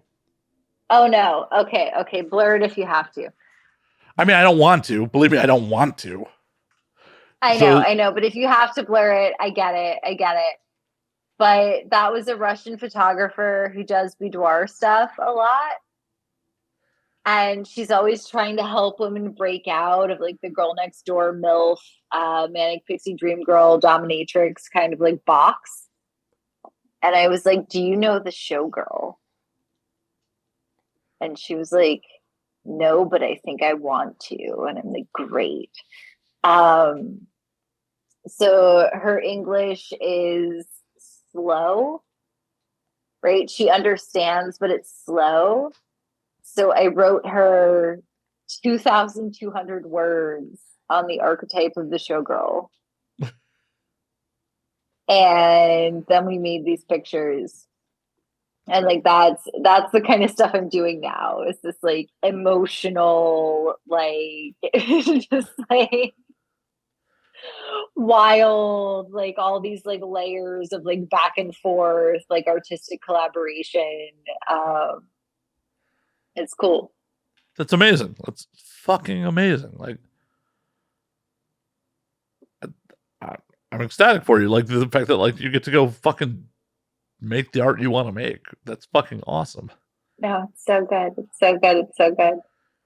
And I don't think Serbia is the answer for everyone. I don't think getting out of the US is the answer for everyone. I think some people need to stay in the US and try to fix that shit. Yeah, that sounds like a lot more work than I'm willing to put in. only the people who have a drive to should stay and try to fix. The problem is the people that have a drive to try to fix, I don't think they want to fix it in the same way that we want to fix it. It's depressing. All right, I'm gonna go now in July and then September and like get in, get out while it's still kind of not completely horrifying. A little late for that. Oh, I've got a hiccup. I drank the whole.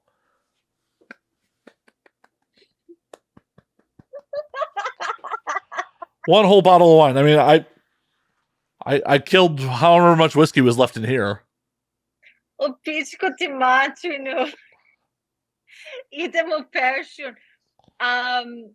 Go back to your mother's pussy. I'm going to the parsley. I don't think either one of us would appreciate that. No. So o pičko ti mačinu is like when you do something stupid and it's like, oh my God, honey, you're half cooked. Just go home. Yeah, I'm fine. And then ide o peršun is like this like slang that's like kind of soft because it's go back to the parsley, which is just like it's just like less offensive. But yeah, idem o peršun. I'm going back to the parsley. I'm gonna take a nap. I'm gonna like. It's 11:30 a.m. for me. I'm going to take a nap and then I'm going to tackle my column and be like, okay, here's how you make a woman come. That sounds amazing. It was a blast. Well, I know we were originally going to do this like an hour less than we did. Yeah, like an hour less. Okay, stop recording. No. Before we stop recording, where can they find you? Where can they find your articles? Or where can they find your things? Oh, okay. So, slate.com/HTDI is where they can find my sex advice column. There's a paywall after like, I don't know, like 5 articles or something. So if you read 5 and you're hooked, just fucking sign up and pay for the shit. It's good. It's good shit. I promise you it's good shit. onlyfans.com/Stoya. I take my tits out. I show my bush. I do art nudes. I had really good period boobs the other day. So I did this like jiggling video. I'm going to send that out as like a pay-per-view in a minute. And then fleshlight.com/Stoya, you can buy an actual representation of my vagina and fuck it. And you can think about anything you want to. You can be like, oh, yeah, who does this bitch think she is? Or you can be like, oh, yeah, I'm fucking Stoya with her fucking brain. Like, whatever works for you. It's cool. It's like, I mean, these days you'd be like, I'm fucking Euro pussy. Yeah, I'm fucking a marrow Euro pussy. I've got my dick buried balls deep in a marrow Euro pussy. Yeah. Americanka Serbian. Yeah. Oh, it does it for me. Oh.